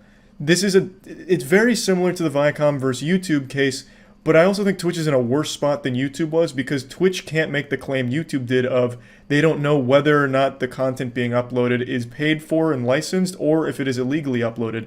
Twitch knows all of it that's on Twitch right now is illegal broadcasting of copyrighted material. And they can't pretend they don't know what's going on because it's the biggest streamers on the platform that's doing it. And even in some of the streams, Twitch staff will literally subscribe and engage in a conversation about the anime. I've seen that in a couple streams now, which is, it's fun and goofy, but it's also illegal. So Twitch can't make the same claims YouTube did back in 2007. They know all of it is not licensed because the streamers are very forthcoming with their honesty that we know this is DMCA, but we don't care. They're openly saying we're just pushing it to see how far this meta can go. It's obviously a very dangerous game to be playing. While I don't think Twitch will ever see an automated copyright system like YouTube implemented, it will probably see something equally as strict. If I had to guess, if this does continue, I would imagine Twitch at some point will just outright ban the watching and reacting of other people's content on their platform. I think that's the most likely result if this problem continues or even escalates, and as more companies get alerted to it, I feel like that's really the only thing Twitch would do. That'd be their only course of action. Because right now, the way it stands, Twitch just says, we don't take responsibility for what they're broadcasting. If you have a problem with it, you will manually go and take it down. And that's worked so far, but that's because most streamers have understood not to just play movies and TV shows. Up until like 2 weeks ago, that's just been the understanding streamers have had with Twitch. Like, hey, we know that you're giving us a lot of leeway with what we're allowed to watch on Twitch, so we'll return the favor by being smart about what we're actually watching on stream. And then fucking the dam broke, the floodgates have opened, now everything's being streamed on Twitch by big streamers, partnered streamers. And that's a bad look for the platform. So if their hand is forced, I feel like the direction they'd go is they just ban watching YouTube altogether. Like, for instance, during one of those YouTuber boxing events, it got rehosted on Twitch, and that was kind of a nightmare for them. But they managed to get themselves out of that one, again, by saying, like, hey, we can't control everything here. And back then, the channels that were rehosting that material, which was illegal, those were small channels that were literally throwaway bot accounts, not your big partnered streamers. Now, if your big partnered streamers are doing this, now it's a lot more serious that Twitch has to be like, hey, we're going to probably need to do something or else we might face bigger consequences. Again, might not happen. I'm just saying it could. Either way, it's pretty obvious that this is a pretty bad idea overall and something that I wanted to talk about because it would affect me. I'm on Twitch every day. I stream every day. I do YouTube nights like once or twice a week. And they're a lot of fun. I like to watch a lot of weird and wacky content. And if something does come from this that impacts that, I'd be upset. So yeah, just wanted to bring all this up. That's about it. So yeah, there's some memories that last a lifetime. Your first kiss, your first time driving, first time flying, first time getting an A on a test or hearing your parents say they're proud of you, and the first time you experienced the heartbreak of when your favorite video game gets unjustly shut down. If you close your eyes and listen closely, you can hear spirits breaking from tens of thousands of Echo VR players from across the world. Unfortunately, it was revealed a couple days ago that the most popular VR esport, Echo VR, is being shut down by Meta's new CTO, Andrew Bosworth, aka Boz. Big Boz recently took over and is making some pretty big changes and has cemented himself as the supervillain in the VR space. He, for some reason, decided to pull the plug on Echo VR, which is not a dead game by any means. It's a community of tens of thousands of players that still have a massively thriving esports scene. But unfortunately, just like Judge Dredd, Andrew Bosworth was blessed with the ability to axe anything. He's judge, jury, and executioner. So Echo VR was no longer allowed to fly under the new Boz laws. His reasoning is that the community is too tiny, saying that it had fallen into the low 10,000s, which if any of you play games know that that's not really a dead game status for what is essentially a 3-year-old game that doesn't see a ton of updates in the first place. Like, that's pretty fucking good. But not to Bosworth. He only deals in the millions and billions. He doesn't get out of bed unless there's a threesome waiting for him when he stands up, you know? Like, this is the kind of guy that only deals with the biggest numbers, I guess. So he said, unfortunately, since these pests are just so tiny and insignificant, I have to crush them. Keeping things alive takes work, Bosworth said. This is not like a return on investment money standpoint, it's just those resources could be put to other uses that I think will be useful to the now tens of millions of people who are in VR. He also says that Meta has some regulatory constraints that make it more expensive to maintain the game. So this is a bunch of baloney. This is horseradish. There's a bunch of fish paste here.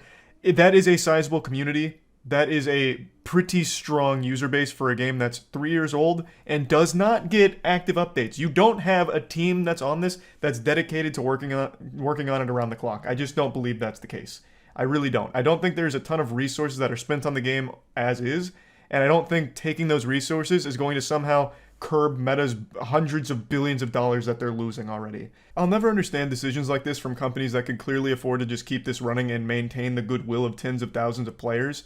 Because you cut these people off, they're not coming back. Where are they going to go? They're going to go to Horizon? No one goes to Horizon. That place is more empty than a dilapidated fucking insane asylum from the 1930s. No one goes to Horizon. The only people on Horizon are people that are trying to exchange drugs for Bitcoin, or just like really shady fucking weirdos RPing.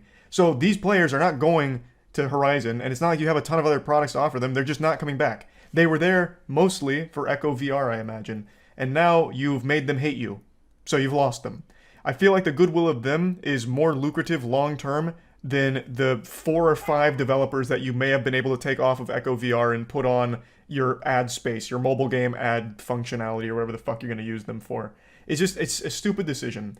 And they go very hard here. They are absolutely making sure the shit stays buried and dead. Like, they are putting it in the casket and sending it straight to the goddamn core of the earth. They're sending it right to fucking hell.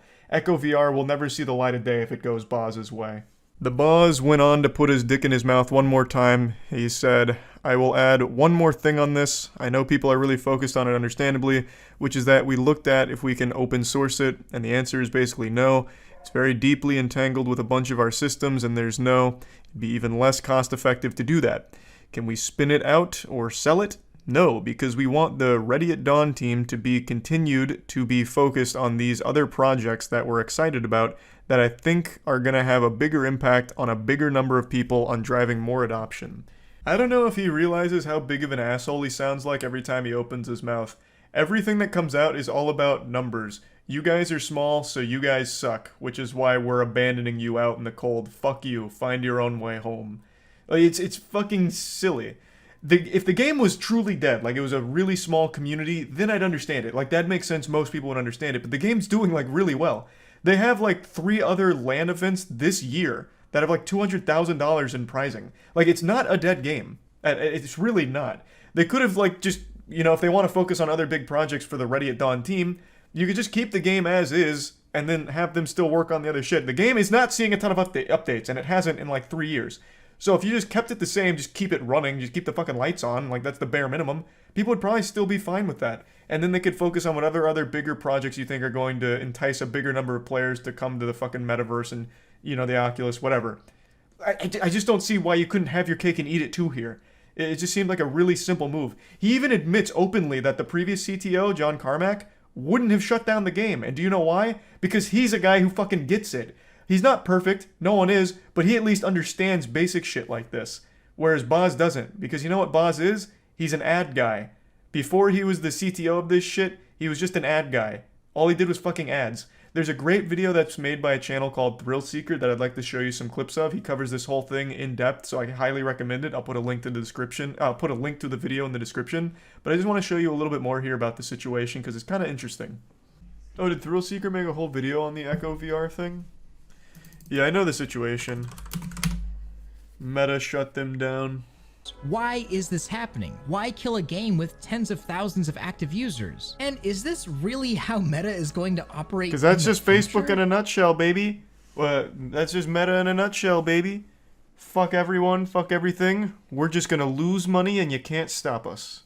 Pretty easy to see exactly why. Swapping chief technology officers of a future technology company, even if Carmack wasn't full-time, is almost like a company brain transplant. On one hand, Yep. Carmack comes from a pretty Which is one of the big problems that Halo Infinite faced because they kept losing some upper level, like, senior project leads.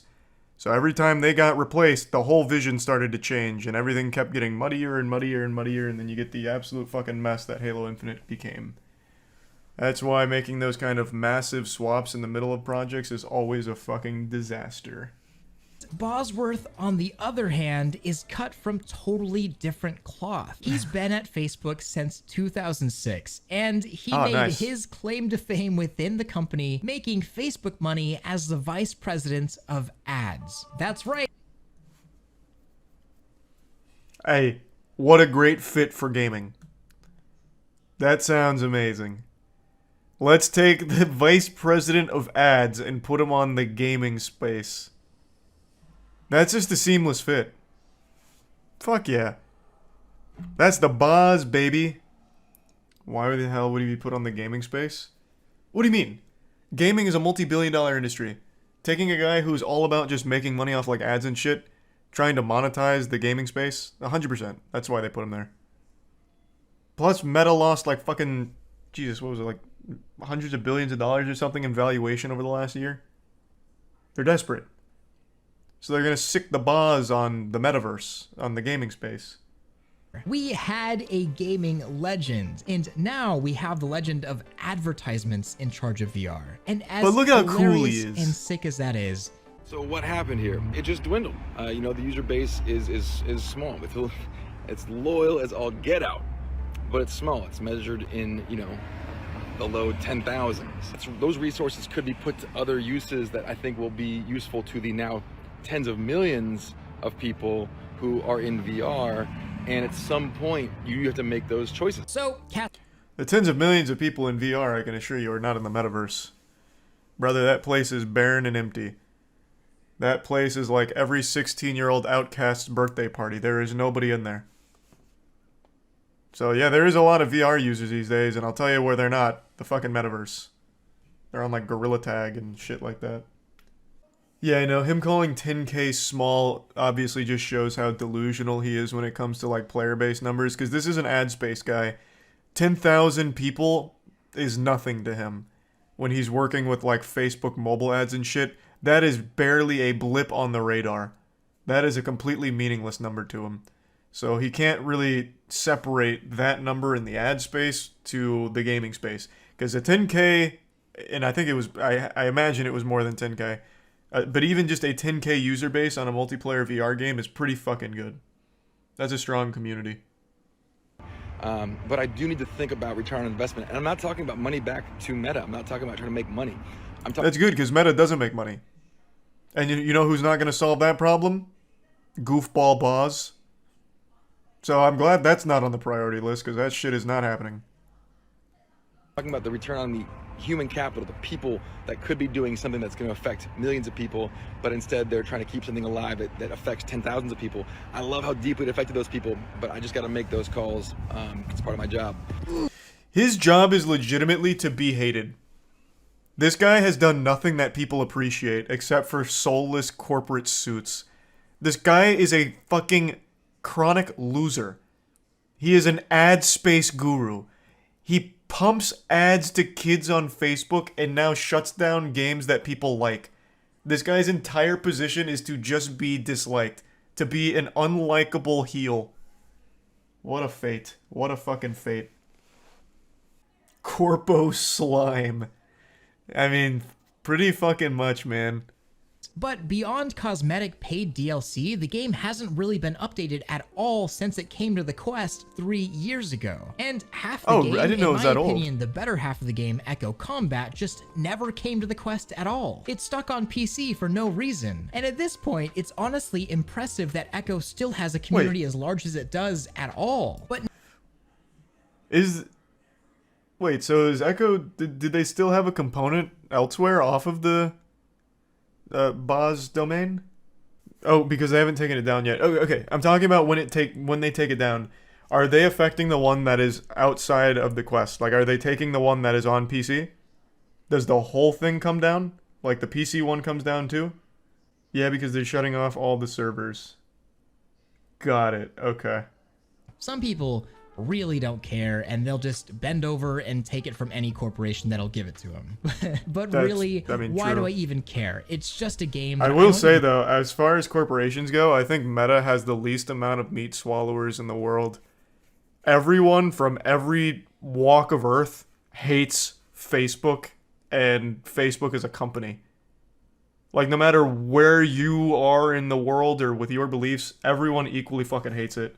I don't see many people ever defending it. I see some metaverse brainwashed people, but those are very small in number.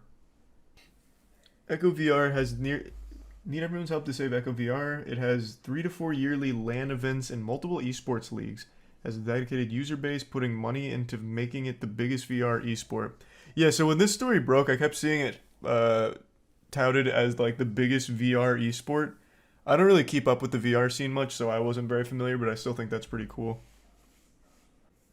Hope someone sets up their own servers for this. Yeah, I'm going to tell you right now, that's going to be unlikely, especially with a company like Meta, and especially with a soulless weirdo like Boz. If someone tried to set up like their own private server, like if they tried to do what City of Heroes did, for example, I feel like Meta is the company that would 100% come after them legally. So I think there's a 0% chance of that happening. So once it goes down, it'll stay down. There's definitely still a fighting chance to save Echo. So does Thrillseeker do a call to action here? Because I don't really know how you save it beyond making a big stink online. And normally I'd say that does have a chance, but with Meta, I just don't think they give a fuck. I really don't.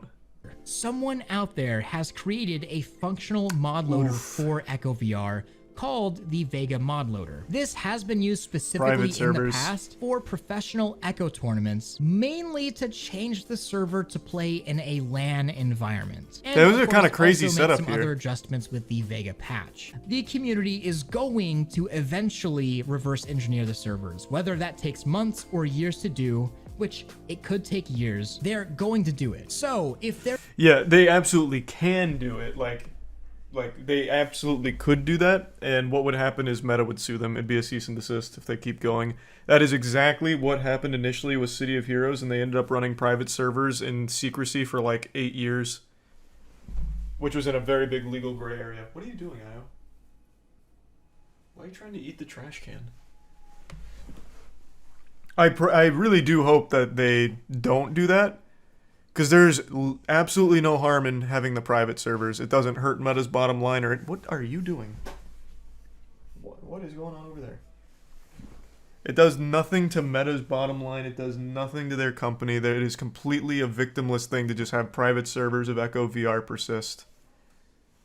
But these companies are fucking cutthroat, and I feel like Meta is definitely going to be one of the worst ones for it. And I gotta say, I am so excited to go work on some hardware videos now that aren't so loaded. But I also hope that you guys got to see a little bit behind what's going on at Meta right now. Hey, I got more reasons to hate Meta. They're just a company making VR stuff, love that. and they're doing a lot for the industry. Let me know what you thought below. Much love. Thrill out. That was good. That was an extremely informative look at exactly what was going on.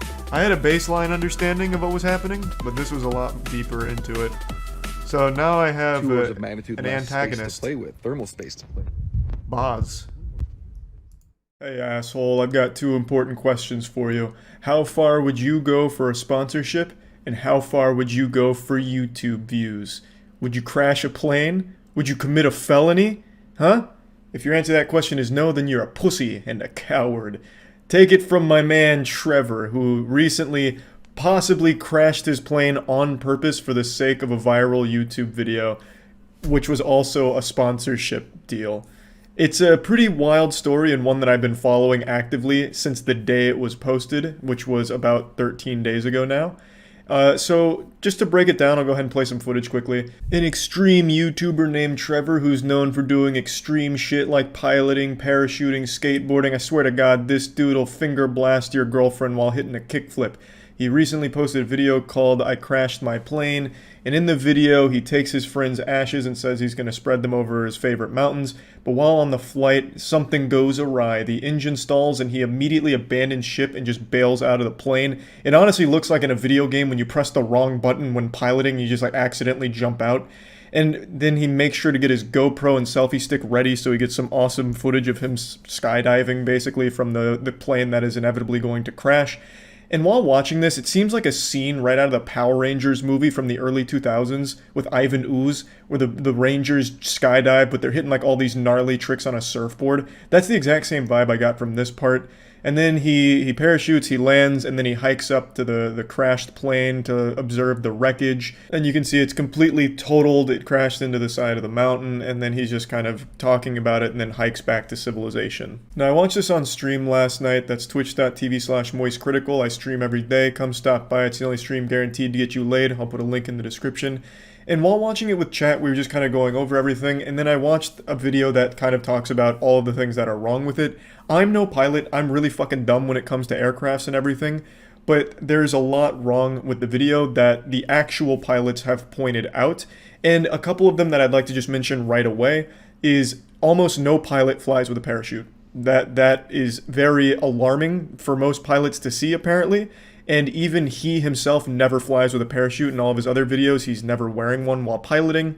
He also doesn't really try to do anything to solve the problem when it stalls. It also stalls at a very convenient cruising altitude, and instead of trying to actually fix the problem, he just immediately bails out. And as another YouTuber pointed out, it's very suspicious that while something has gone wrong with the engine, we never see inside of the cockpit. All the cameras, like there's 12 cameras on this fucking thing. It's like a goddamn complete 360 video basically of all the camera coverage. But not a single time while the engine is apparently malfunctioning do we see anything in the cockpit. We only get the outside exterior shots of him about to jump out. So that was another very suspicious thing. A couple other pilots pointed out weird things that they noticed in the cockpit itself before everything goes wrong, and just so many things that make this video very suspicious. Seeing the YouTuber crash the plane for views? Yeah! I actually saw that the day he posted it. Someone sent me it in an email. Yeah, his name's Trevor Jacobs, the guy who crashed this plane. He still got it up, too. Oh, he turned off comments. You coward. Oh, you blew it, Trevor. You blew it. Yeah, so this dude... I mean, I'll let it play. Thanks for some bees.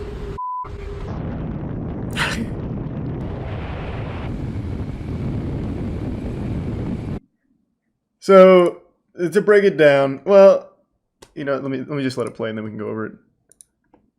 I watched this the day it was posted, though. I was on the forefront of this drama. Why, though? There's a couple theories. Most people think he did it just for the sponsorship, since it's a Ridge Wallet sponsorship. So he wanted it to have good views, so that way he'd get other sponsorships from them. Like, oh, look at how well this video performed for us. That's like the leading theory. But then the other theories is just wanting the attention. That insatiable appetite for some updates. What's happening? How's it going? My name's Trevor Jacob. Super grateful he'll be joining us. Says in the video the engine fails. Okay, so I can already see people coming in here like, no, Charlie, this is completely legitimate. So let's go over a couple of things, and I'll play the corresponding clips. So it's around right here, where the engine stalls. Everything's gone wrong. Catastrophes happened. Every pilot's worst nightmare, next to like getting hit by an anti-air missile. And his first instinct is to jump out of the plane. He doesn't try and fix anything. He literally just leaps immediately. Which is quite literally, from what I understand, the last thing anyone should ever do as a pilot. There's a whole checklist of things they do before even considering this. And also, no pilots fly with a parachute normally. And neither does this guy. He only flew with a parachute in this video and this video alone. All the other videos with him piloting a plane, he is not wearing a parachute. I love the way he exits the plane, though. And luckily it stalled at a nice cruising altitude. Dropping tilted towers. Yeah. Another thing a lot of people pointed out is while he's falling, you can see a ton of places that he could have potentially landed this plane. I'm not a pilot, so the reason I never even bothered talking about it is because I don't know fuck all about it. There were people a lot smarter than me that really dissected this and pointed out all of the bullshit. And this is a felony, crashing a plane on purpose. This is a really big deal. So obviously it generated a lot of waves in the actual community of pilots. So again, he never wore a parachute when piloting any of the other planes that he has flown in, yet he claims that he always wears one, which is just a blatant lie. That's why I always freaking fly with a parachute. No which he doesn't. Service. Yep. So this was obviously a big deal. I saw it when it happened. But there are so many things wrong with this. There's almost no realm where this is legitimate. Unless, of course, he quite honestly is the worst pilot to ever live, I suppose. So Trevor's airplane that you normally see him flying in, with no parachute, red and white experimental airplane with the tail number, you can tell like it's very obvious that it's a different plane. Guy jumped out of his airplane like he reached the map limit. You can clearly see cute. the registration. We've got Santa Barbara and Santa Ynez. Man, he's so lucky it didn't just miss the mountains and crash into a town. Like, holy fuck. And then it does seem like the numbers have been painted over or obscured in some way, though, because you can never get a clear Why would that help his case, though? See what the numbers actually say. If you can't see the numbers, why is that helpful to him? because they can't track the flight. Where's your paraglider? But how does that help them if they can't track the flight? Can't they just watch this and pretty much plot the flight like this YouTuber did? I don't see how it's not. I don't see that how it helps them though. For no room for speculate. Okay. I mean, I guess, yeah. I suppose. It just feels stupid, because if he's going to film this whole thing, he should obviously know that they can find his course. He shows him leaving the airport, and, like, that's probably... If 4chan can find Shia LaBeouf's flag in the middle of fucking nowhere by airplane routes and constellations, I'm sure the FAA could probably figure out where this dumb asshole was going, and what mountains he crashed into, considering there was only 2 possible locations nearby. So if we take a look at the oh my god. Flight, what am I looking at? we have right here, fuck? Lompoc, he said that his destination Oh my god, Jesus. Fuck. up here. So this is where he started. This is there. We're in the mainframe. I felt like I needed to say something. A lot of other people have questions too. That's another thing I noticed. The actual pilot community is for some reason like the most respectful and nicest community of all time that I've ever seen on the internet. Like in the comments before we disabled them, all the pilots that knew this was bullshit, they were like, well, there's a lot of inconsistencies with what I'm seeing here. I'd like to trust you, and I think against my better judgment I will, but here's everything that's clearly wrong about everything here. And even this guy's video, which is basically an exposed video, amounts to him just saying like, yeah, we'll give him the benefit of the doubt. It's probably just, about a lot of weird things happening. Yeah, plain people just seem super nice. And this exposed video is so big brain, I couldn't even understand half of the things he used to debunk the bullshit. For me, I knew it was garbage when someone sent it to me, and the first thing the dude did was just bail out of the plane like it was fucking GTA. He tried no troubleshooting at all from a cruising altitude where he had plenty of time to at least try and like restart the engine or like glide it to a landing nearby or anything. He's just like, yep, I'm fucking out. Peace.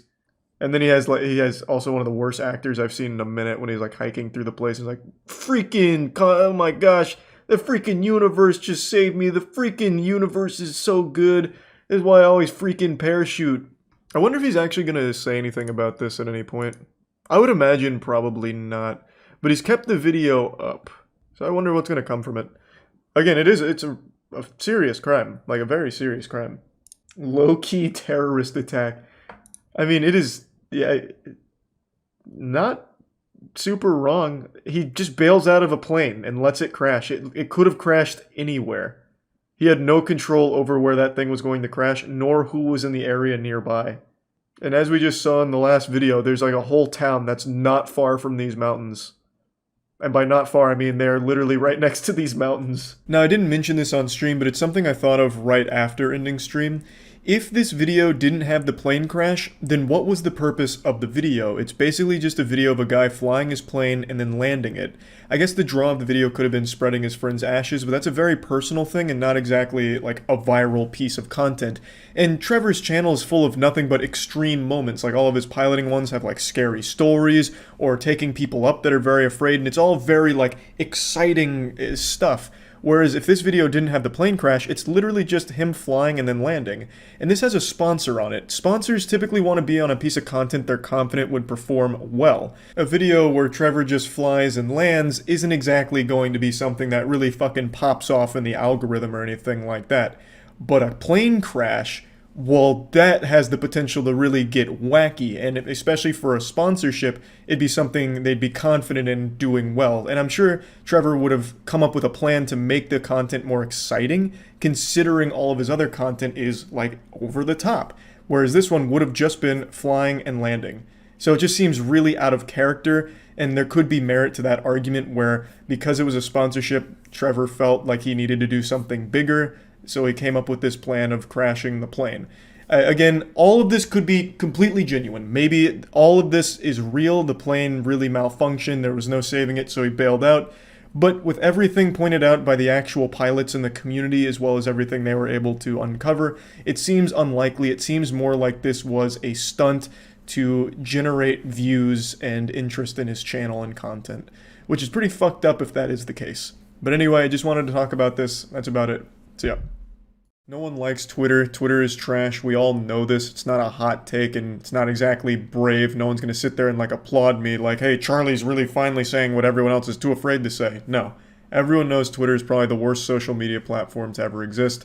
The more you engage with Twitter, the more likely you are to throw yourself into an oncoming train. But just like everyone else, I become a little zombie and check Twitter every now and then just to scroll through and see what's going on in the world and the people around me, what's going on with all of them. Twitter's a lot like my asshole. It's stinky and full of shit, but I can't help but play with it sometimes.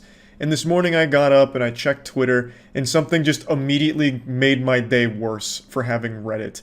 Twitter is the real-life equivalent of the chapter black tape from Yu Yu Hakusho. This is an obscure, turbo weeb shit reference, but in Yu Yu Hakusho, there's something called the chapter black tape, which is just a collection of all of humanity's most horrifying moments. Just this phase montage of like war crimes and horrible, horrible shit. And when someone watches that tape, they begin to hate humanity and are convinced that they're not worth saving, that humanity doesn't deserve to survive. That's what Twitter is. But instead of like showing you horrifying crimes, it shows you horrifying takes and convinces you that the world is too stupid and humanity's not worth saving because we're too fucking dumb. This is the tweet that really greased my ass first thing this morning that I want to talk about. Hot take, but I feel once you've reached this level of wealth, maybe you should be using said wealth to benefit the impoverished and not use it to recreate a show that is a direct critique of the exact thing being done here, but hey, that's just me. This is in reference to mrbeast and his upcoming Squid Game video. This is not a hot take, this is a dumb take. This is what scientists call posting cringe on main. This is a stupid fucking statement. Squid Game, the actual show, cost $21.4 million to make. That money could have been used to help the impoverished in the community, but it wasn't. It was used for entertainment. Interesting. It decides to critique society while also participating in it. Very curious. It's critiquing something that it is directly benefiting from. Interesting. Why didn't they point that out in this tweet? The $21 million for Squid Game, the show, is a lot more than the $2 million mrbeast is spending. Why didn't they mention that? It's weird that they focused on mrbeast, who is well known for helping a lot of people through his videos and the money those videos make. What's interesting is, the Squid Game money and all that's generated for Netflix will never go to helping people, but mrbeast making this Squid Game video and the money that will make will directly go to food banks that mrbeast owns and helps people with. So they chose someone who is literally going to be helping people with the money the Squid Game makes, instead of the Squid Game itself, which was 10 times what mrbeast spent and will never help anyone in the community. And I'm not saying the Squid Game team has that obligation and they have to use the money in that way. I'm not here to control how they spend their money, but Twitter certainly is. This user seems to think it's mrbeast's responsibility to use his wealth in the Squid Game cost to help the community around him, but why isn't that responsibility also shared by the much more expensive actual Squid Game? It's also just a dumb nothing burger of a statement that can be used for literally anything ever. It boils down to mrbeast spent a lot of money on this video, which could have been used as a donation. You can say that for movies. Why do we even have movies when the money spent making those movies could have been used for a donation instead?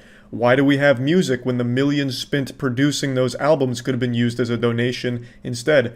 The user that posted this might be married. Why did you spend $10,000 on a wedding ring when that could have been used as a donation instead? You don't need a $10,000 rock to prove you love someone. Why not just donate that money? It's just something that is silly and can be said for everything. Targeted at one of the only wealthy people in general who are constantly helping the community and people around him.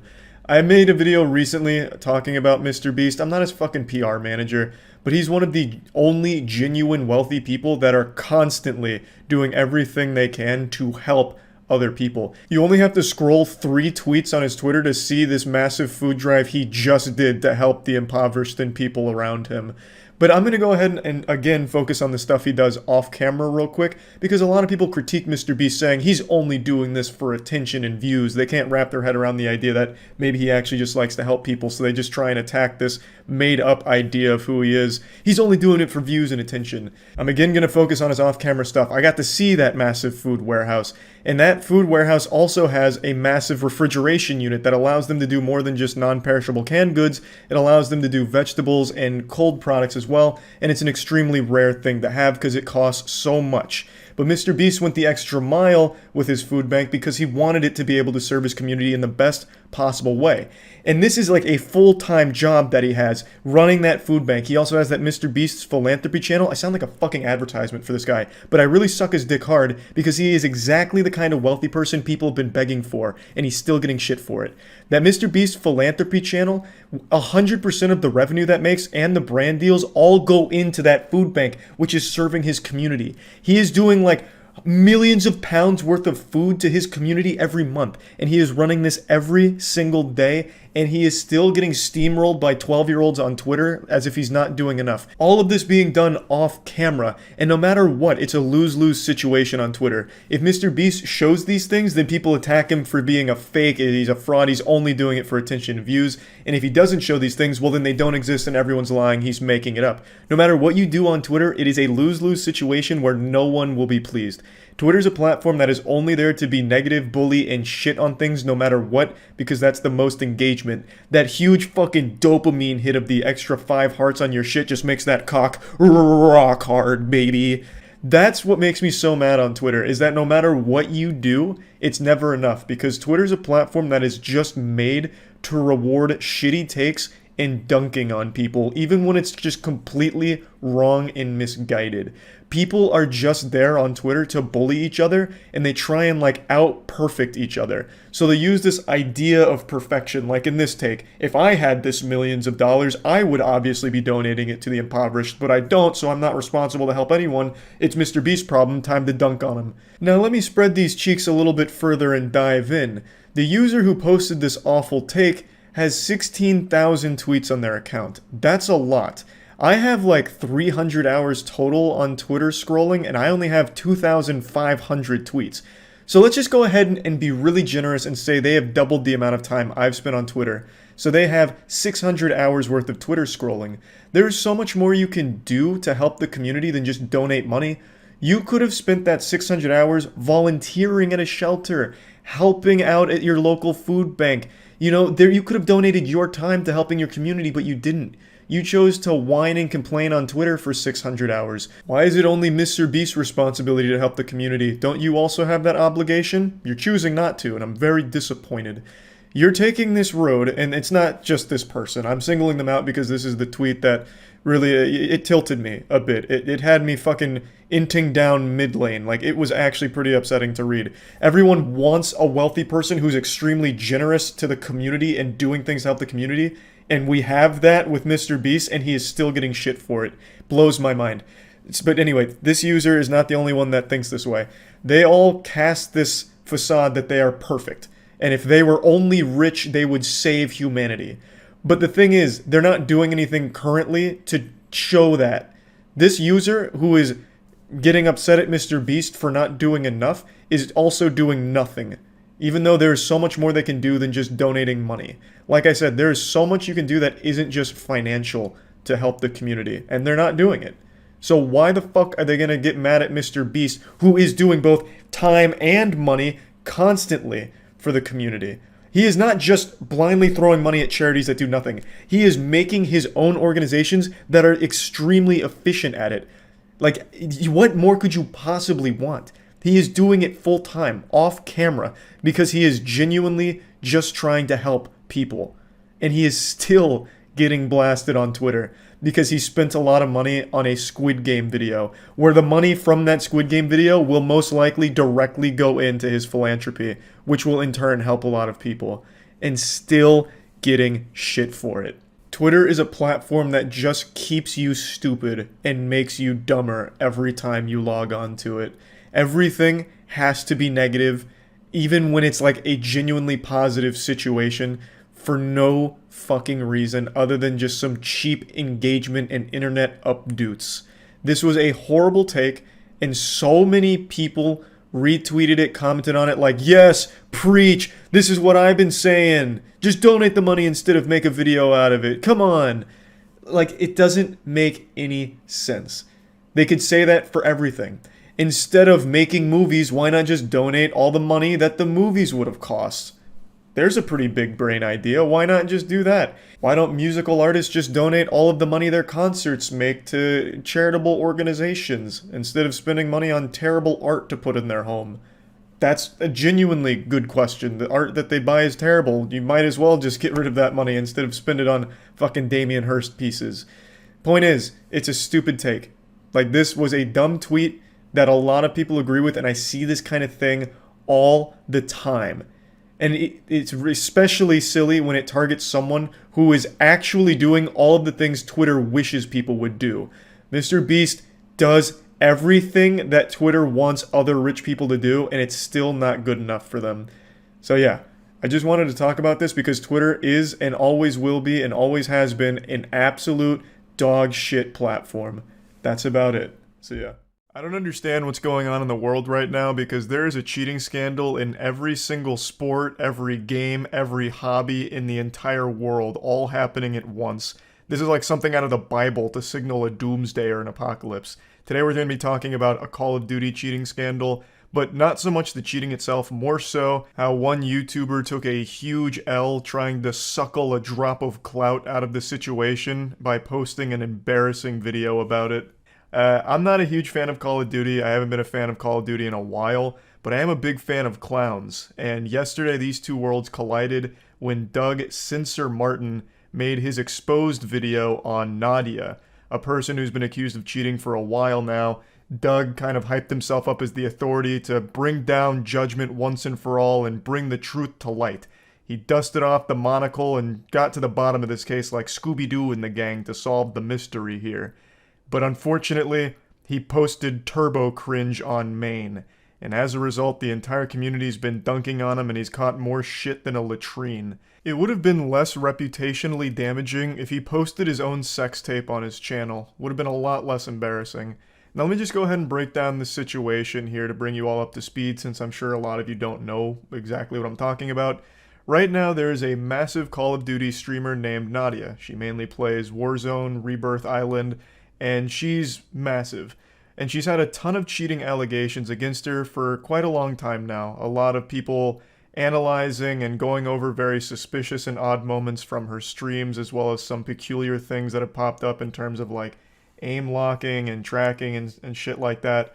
As well as recently she went to a LAN tournament and didn't perform super well. She went like 4-15 in one of the bigger matches. So people were confused on why she plays so well at home where she's dropping like 50 bombs and absolutely spanking people versus on LAN where she goes and just doesn't do super well. So there's just been a lot of videos breaking down and analyzing suspicious moments from her streams and explaining that there's a chance she's cheating, though nothing's 100% proven as of right now. But it is a very peculiar situation, one that I'm not super familiar with, so one that I'm not going to opine on heavily, but that's the gist of it in a nutshell. And Doug_Martin stepped into the spotlight to try and be the authority on whether or not she truly is cheating. And this backfired on him terribly. So yeah, I'm not really here to talk too much about the possible cheating itself. I'm just here to laugh at this awful video Doug made. Even if it's confirmed Nadia's cheating, like right now, if she goes live and just admits, I'm a cheater, here's the proof, I would still say Doug_Martin took the bigger L in this situation. Also, he really hyped the shit out of this for days, like on Twitter and everything, making very bold posts about the impact this video is going to have and how he was taking it so seriously and researching it thoroughly, and man, that aged terribly.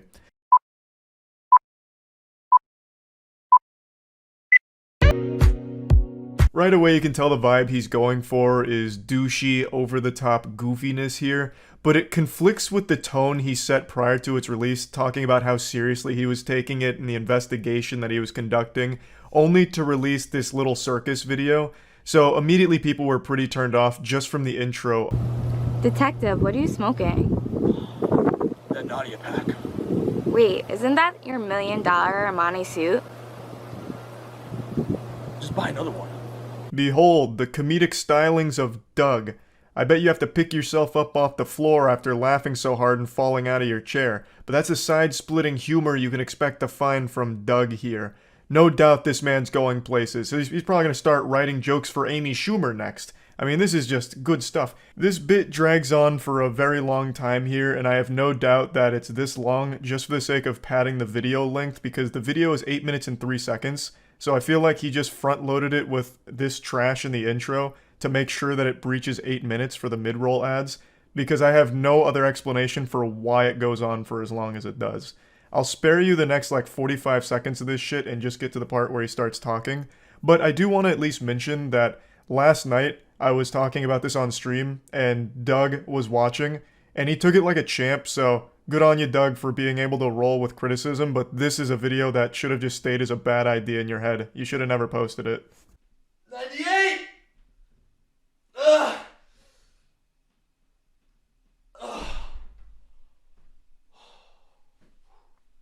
Yo, what's going on, guys? Doug Sensor Martin here. Hope you guys are having a great day. This is really a masterclass in how to make people dislike you within the first minute of a video. He just speedran unlikability. I really love the thought process behind this video here. I'll just crank out some pull-ups before getting into it. That'll make them think I'm cool. Flex on them a little bit. Hey, what's up, nerds? It's me, Doug. What, did I forget to give you a wedgie today? No, I'm just kidding. I'm the likable douchebag who plays video games.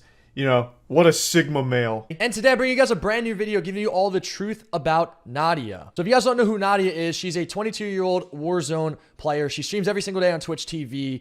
So I've been putting in about 8 to 10 hour days, 7 days a week to Vanguard rank to be the #1 ranked player on the planet. And with that comes the sacrifice. And sometimes, like I said, you lose your mind. Sometimes you play against cheaters and they really are inevitable. There's not really too much you can do about it. The first minute and a half is just actual nothing burgers. This man is a restaurant that's serving up buns and nothing inside of it. It is absolute worthlessness. It's him patting his ego for a bit, I guess giving like a background on himself. He's like, oh, you know, at first I looked at Nadia, I wasn't suspicious, but then everyone else was, so now I'm suspicious. And here's my resume. And then he talks about how he spends so much time grinding Call of Duty Vanguard ranked, which sounds like a fate worse than death. And then he finally starts getting into something that's even remotely related to the topic. This girl really got people hooked. So I'm clicking the video and I'm watching it, and they're slowing everything down in slow motion. They're showing our aim drags from one person to another. They're showing a bunch of these different clips of these characters moving like magnets and their aim snaps on them. And just being a guy who's been around competitive Call of Duty for as long as I have and seeing as many things that I've seen, this is no news to me. I've seen stuff like this so many times before. And my brain just started to think, and I'm like, let me look a little bit more into Nadia. We are 4 minutes and 33 seconds into this video and he has still done absolutely fucking nothing. Silence would have been more productive than everything he's said so far. If he had spread his own asshole like Goatsy for 4 minutes and 33 seconds, I feel like I would have got more information out of that than what I've watched so far. We are over halfway done with the video and he has done and said nothing. I thought acting was my passion, but now it's really gaming. I do love acting, but gaming is where I'm at right now. So when she said this live, I was actually in my hot tub watching because I'm friends with Jake and I like him. Let me watch this interview. Let me see who this girl is and what she's all about. And when I saw that and I heard that, everything really started to click to me. This is his first of only 3 loose points. I can't even call them actual points because he doesn't even make any arguments against Nadia or to prove she's cheating, because this, what he's showing, everything he shows here isn't evidence. He just pulls up random TikTok clips of her talking about acting. He doesn't even go into like the actual cheating allegations. He just talks about her being bad at acting for some reason. Like that's what he like focuses on. That's the smoking gun. Ah, so she's bad at acting. Probably a cheater as well then. I was super let down by this video, as I'm sure everyone else was, because he had put so much hype behind it, talking about how thorough and how serious this video was going to be. And I'm a little goblin that's drawn to internet drama like a moth to a flame, so I was finally going to get caught up to speed on some fresh drama that I wasn't super familiar with, and I thought Doug would be the one to deliver all of the information as well as pretty impressive evidence on a video. But he didn't do any of that. Instead, he released this stinker and then has claimed it was all just an elaborate troll, which to me just sounds like desperation and cope. Like, no, this video actually was a troll from the start. But even if that is the case, it's still poorly done. It's still bad. The video itself isn't entertaining, even as like a satirical piece or a joke. It's just not good no matter how you spin it. It's simple. I just hack into the Call of Duty servers, so there's a playlist that gets me only low KD lobbies. Rerith QA bot, turn me up, chat. Turn me up, turn me up. Oh my God, turn me up. You clearly tell this is some bad acting, and not for nothing. This whole turn me up, turn me up. Can we please? I don't care who started this. I don't care. Can we leave this in 2022? Just somebody come up with something new and creative, anything. But the whole turn me up, yeah. This buffoon's over here mauling over 3 words. It's not that deep. It's not a big deal. And also, what does it have to do with anything about the cheating accusations you're supposed to be tackling? So Nadia really leans into all the cheating stuff and treats it like a meme and a joke. So she'll be very sarcastic with it, talk about how she's like cheating sarcastically and shit like that.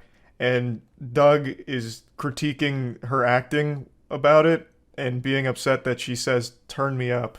I just don't even get what he's trying to say here. Maybe it's too galaxy brain for me to comprehend. I just can't wrap my little reptile brain around it. It just seems like he finds her annoying, so he's just calling her annoying like a child would. You could go down a rabbit hole just searching this girl's name, but there's one thing that really stands out. I played Black Ops 1, Black Ops 2. Hey, you don't need to hug me. I get So it. Dolphin. Chat, what is dolphin diving? Like, how do I do it? Okay, so Nadia, check this out. I know you work out and you're in good shape. This is how you do the dolphin dive. All jokes aside, this video is about showing the truth of Nadia. All jokes aside, what jokes? All 0 of them that you've told so far? This is so embarrassing, Doug. The fact that you not only made this, but you edited it and posted it shamelessly and hyped it up, you could have at least made a point out of this, like, Nadia claims she's very familiar with Call of Duty and Black Ops in particular. How would she be unfamiliar with the term dolphin diving? That was a very standard term used in Black Ops by everyone. It'd be very surprising if she'd never heard of dolphin diving despite playing so much Black Ops. But you didn't even begin to, like, broach that subject. Instead, you took this and made an absolute nothing sandwich out of it again.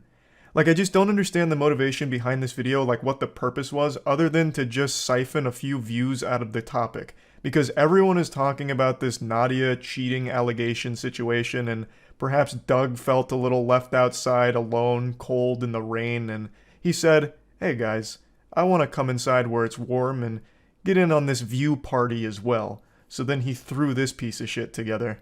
All jokes aside, this video is about showing the truth of Nadia, and somehow the internet over the last few days has really turned this and conforted this into me exposing Nadia for her cheats and having clear-cut evidence of her cheats. So I do want to clarify this really quickly. My buddy made a program to catch Vanguard cheaters on the rank play system. I've made that very clear. I've also told Nadia publicly multiple times that I don't care about her. My video is going to be unbiased. I don't need her. I'm not looking for clout. I'm not looking for money. Don't need any of that stuff. This man just spit out more garbage than a landfill. I don't even know where to start. We'll just go from the beginning. He starts blaming the internet as if people got it all twisted and got it fucked up. Oh, you've misconstrued it. You know, the internet's bastardized and perverted my point. They think that I had evidence against Nadia and this and that. I don't even know where they got the idea from. Doug, they got it from you. For days you were talking about how you have all of this proof of cheaters and cheaters are a bad thing and insinuating that you've got stuff on Nadia. And like, you put that idea in everyone's head. They got that information and that idea directly from your mouth. So I don't know why you're trying to spin it like, oh, you guys, you went wild with these crazy ideas, none of which I influenced at all. I didn't do any of that. You guys are just weird to think that I had this evidence or any real proof against Nadia. Like, it blows my mind that you've tried to now blame people for getting it wrong because you have absolutely nothing. He then shouts out his friend's anti-cheating program, which he mentioned a few times in the beginning of the video, but I felt it was completely irrelevant to the topic, which was proving Nadia was cheating or talking about it or submitting evidence, none of which he does and none of which his friend's program helped with or did anything with. So it has no purpose in the video other than like a hashtag ad, I suppose. I don't really know. And then he goes into the biggest lie I've heard in a minute. This is a straight cap from top to bottom. How he's not doing this for clout or attention or anything. That's all this was. Oh, here, I'll make this weird fucking video Like, you did all of this for clout, 100%. There's no other motivation here. I guess you can fall back on the defense mechanism of calling it a troll, but even still, it's done poorly. So if the goal was to troll people, you did it at the expense of your own reputation and the goodwill from the community that you still had left over. So the joke at the end of the day is on you. So the real only purpose to the video was just views, which you got because this is more viewed than your recent uploads, but I just don't see why you do it when it comes at such a high price to your image. There's really nothing in this video. This video is like 99% you just working out or flexing and talking about nothing. You don't even really mention Nadia's cheating allegations or provide any evidence. You provide legitimately no evidence. You don't make any points.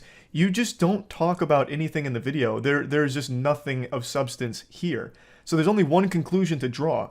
That you did this whole song and dance, you made this video for clout. It all just became clear. I can't play the music from here because of DMCA, but he concludes the video by parking his jet ski, walking up on the dock, and pretending to propose to Nadia. It is so fucking embarrassing. Everyone with eyes was sad to see this. It is painful to look at. So yeah, I just wanted to talk about this a bit because Doug just really made a complete fool out of himself. That's about it. See ya.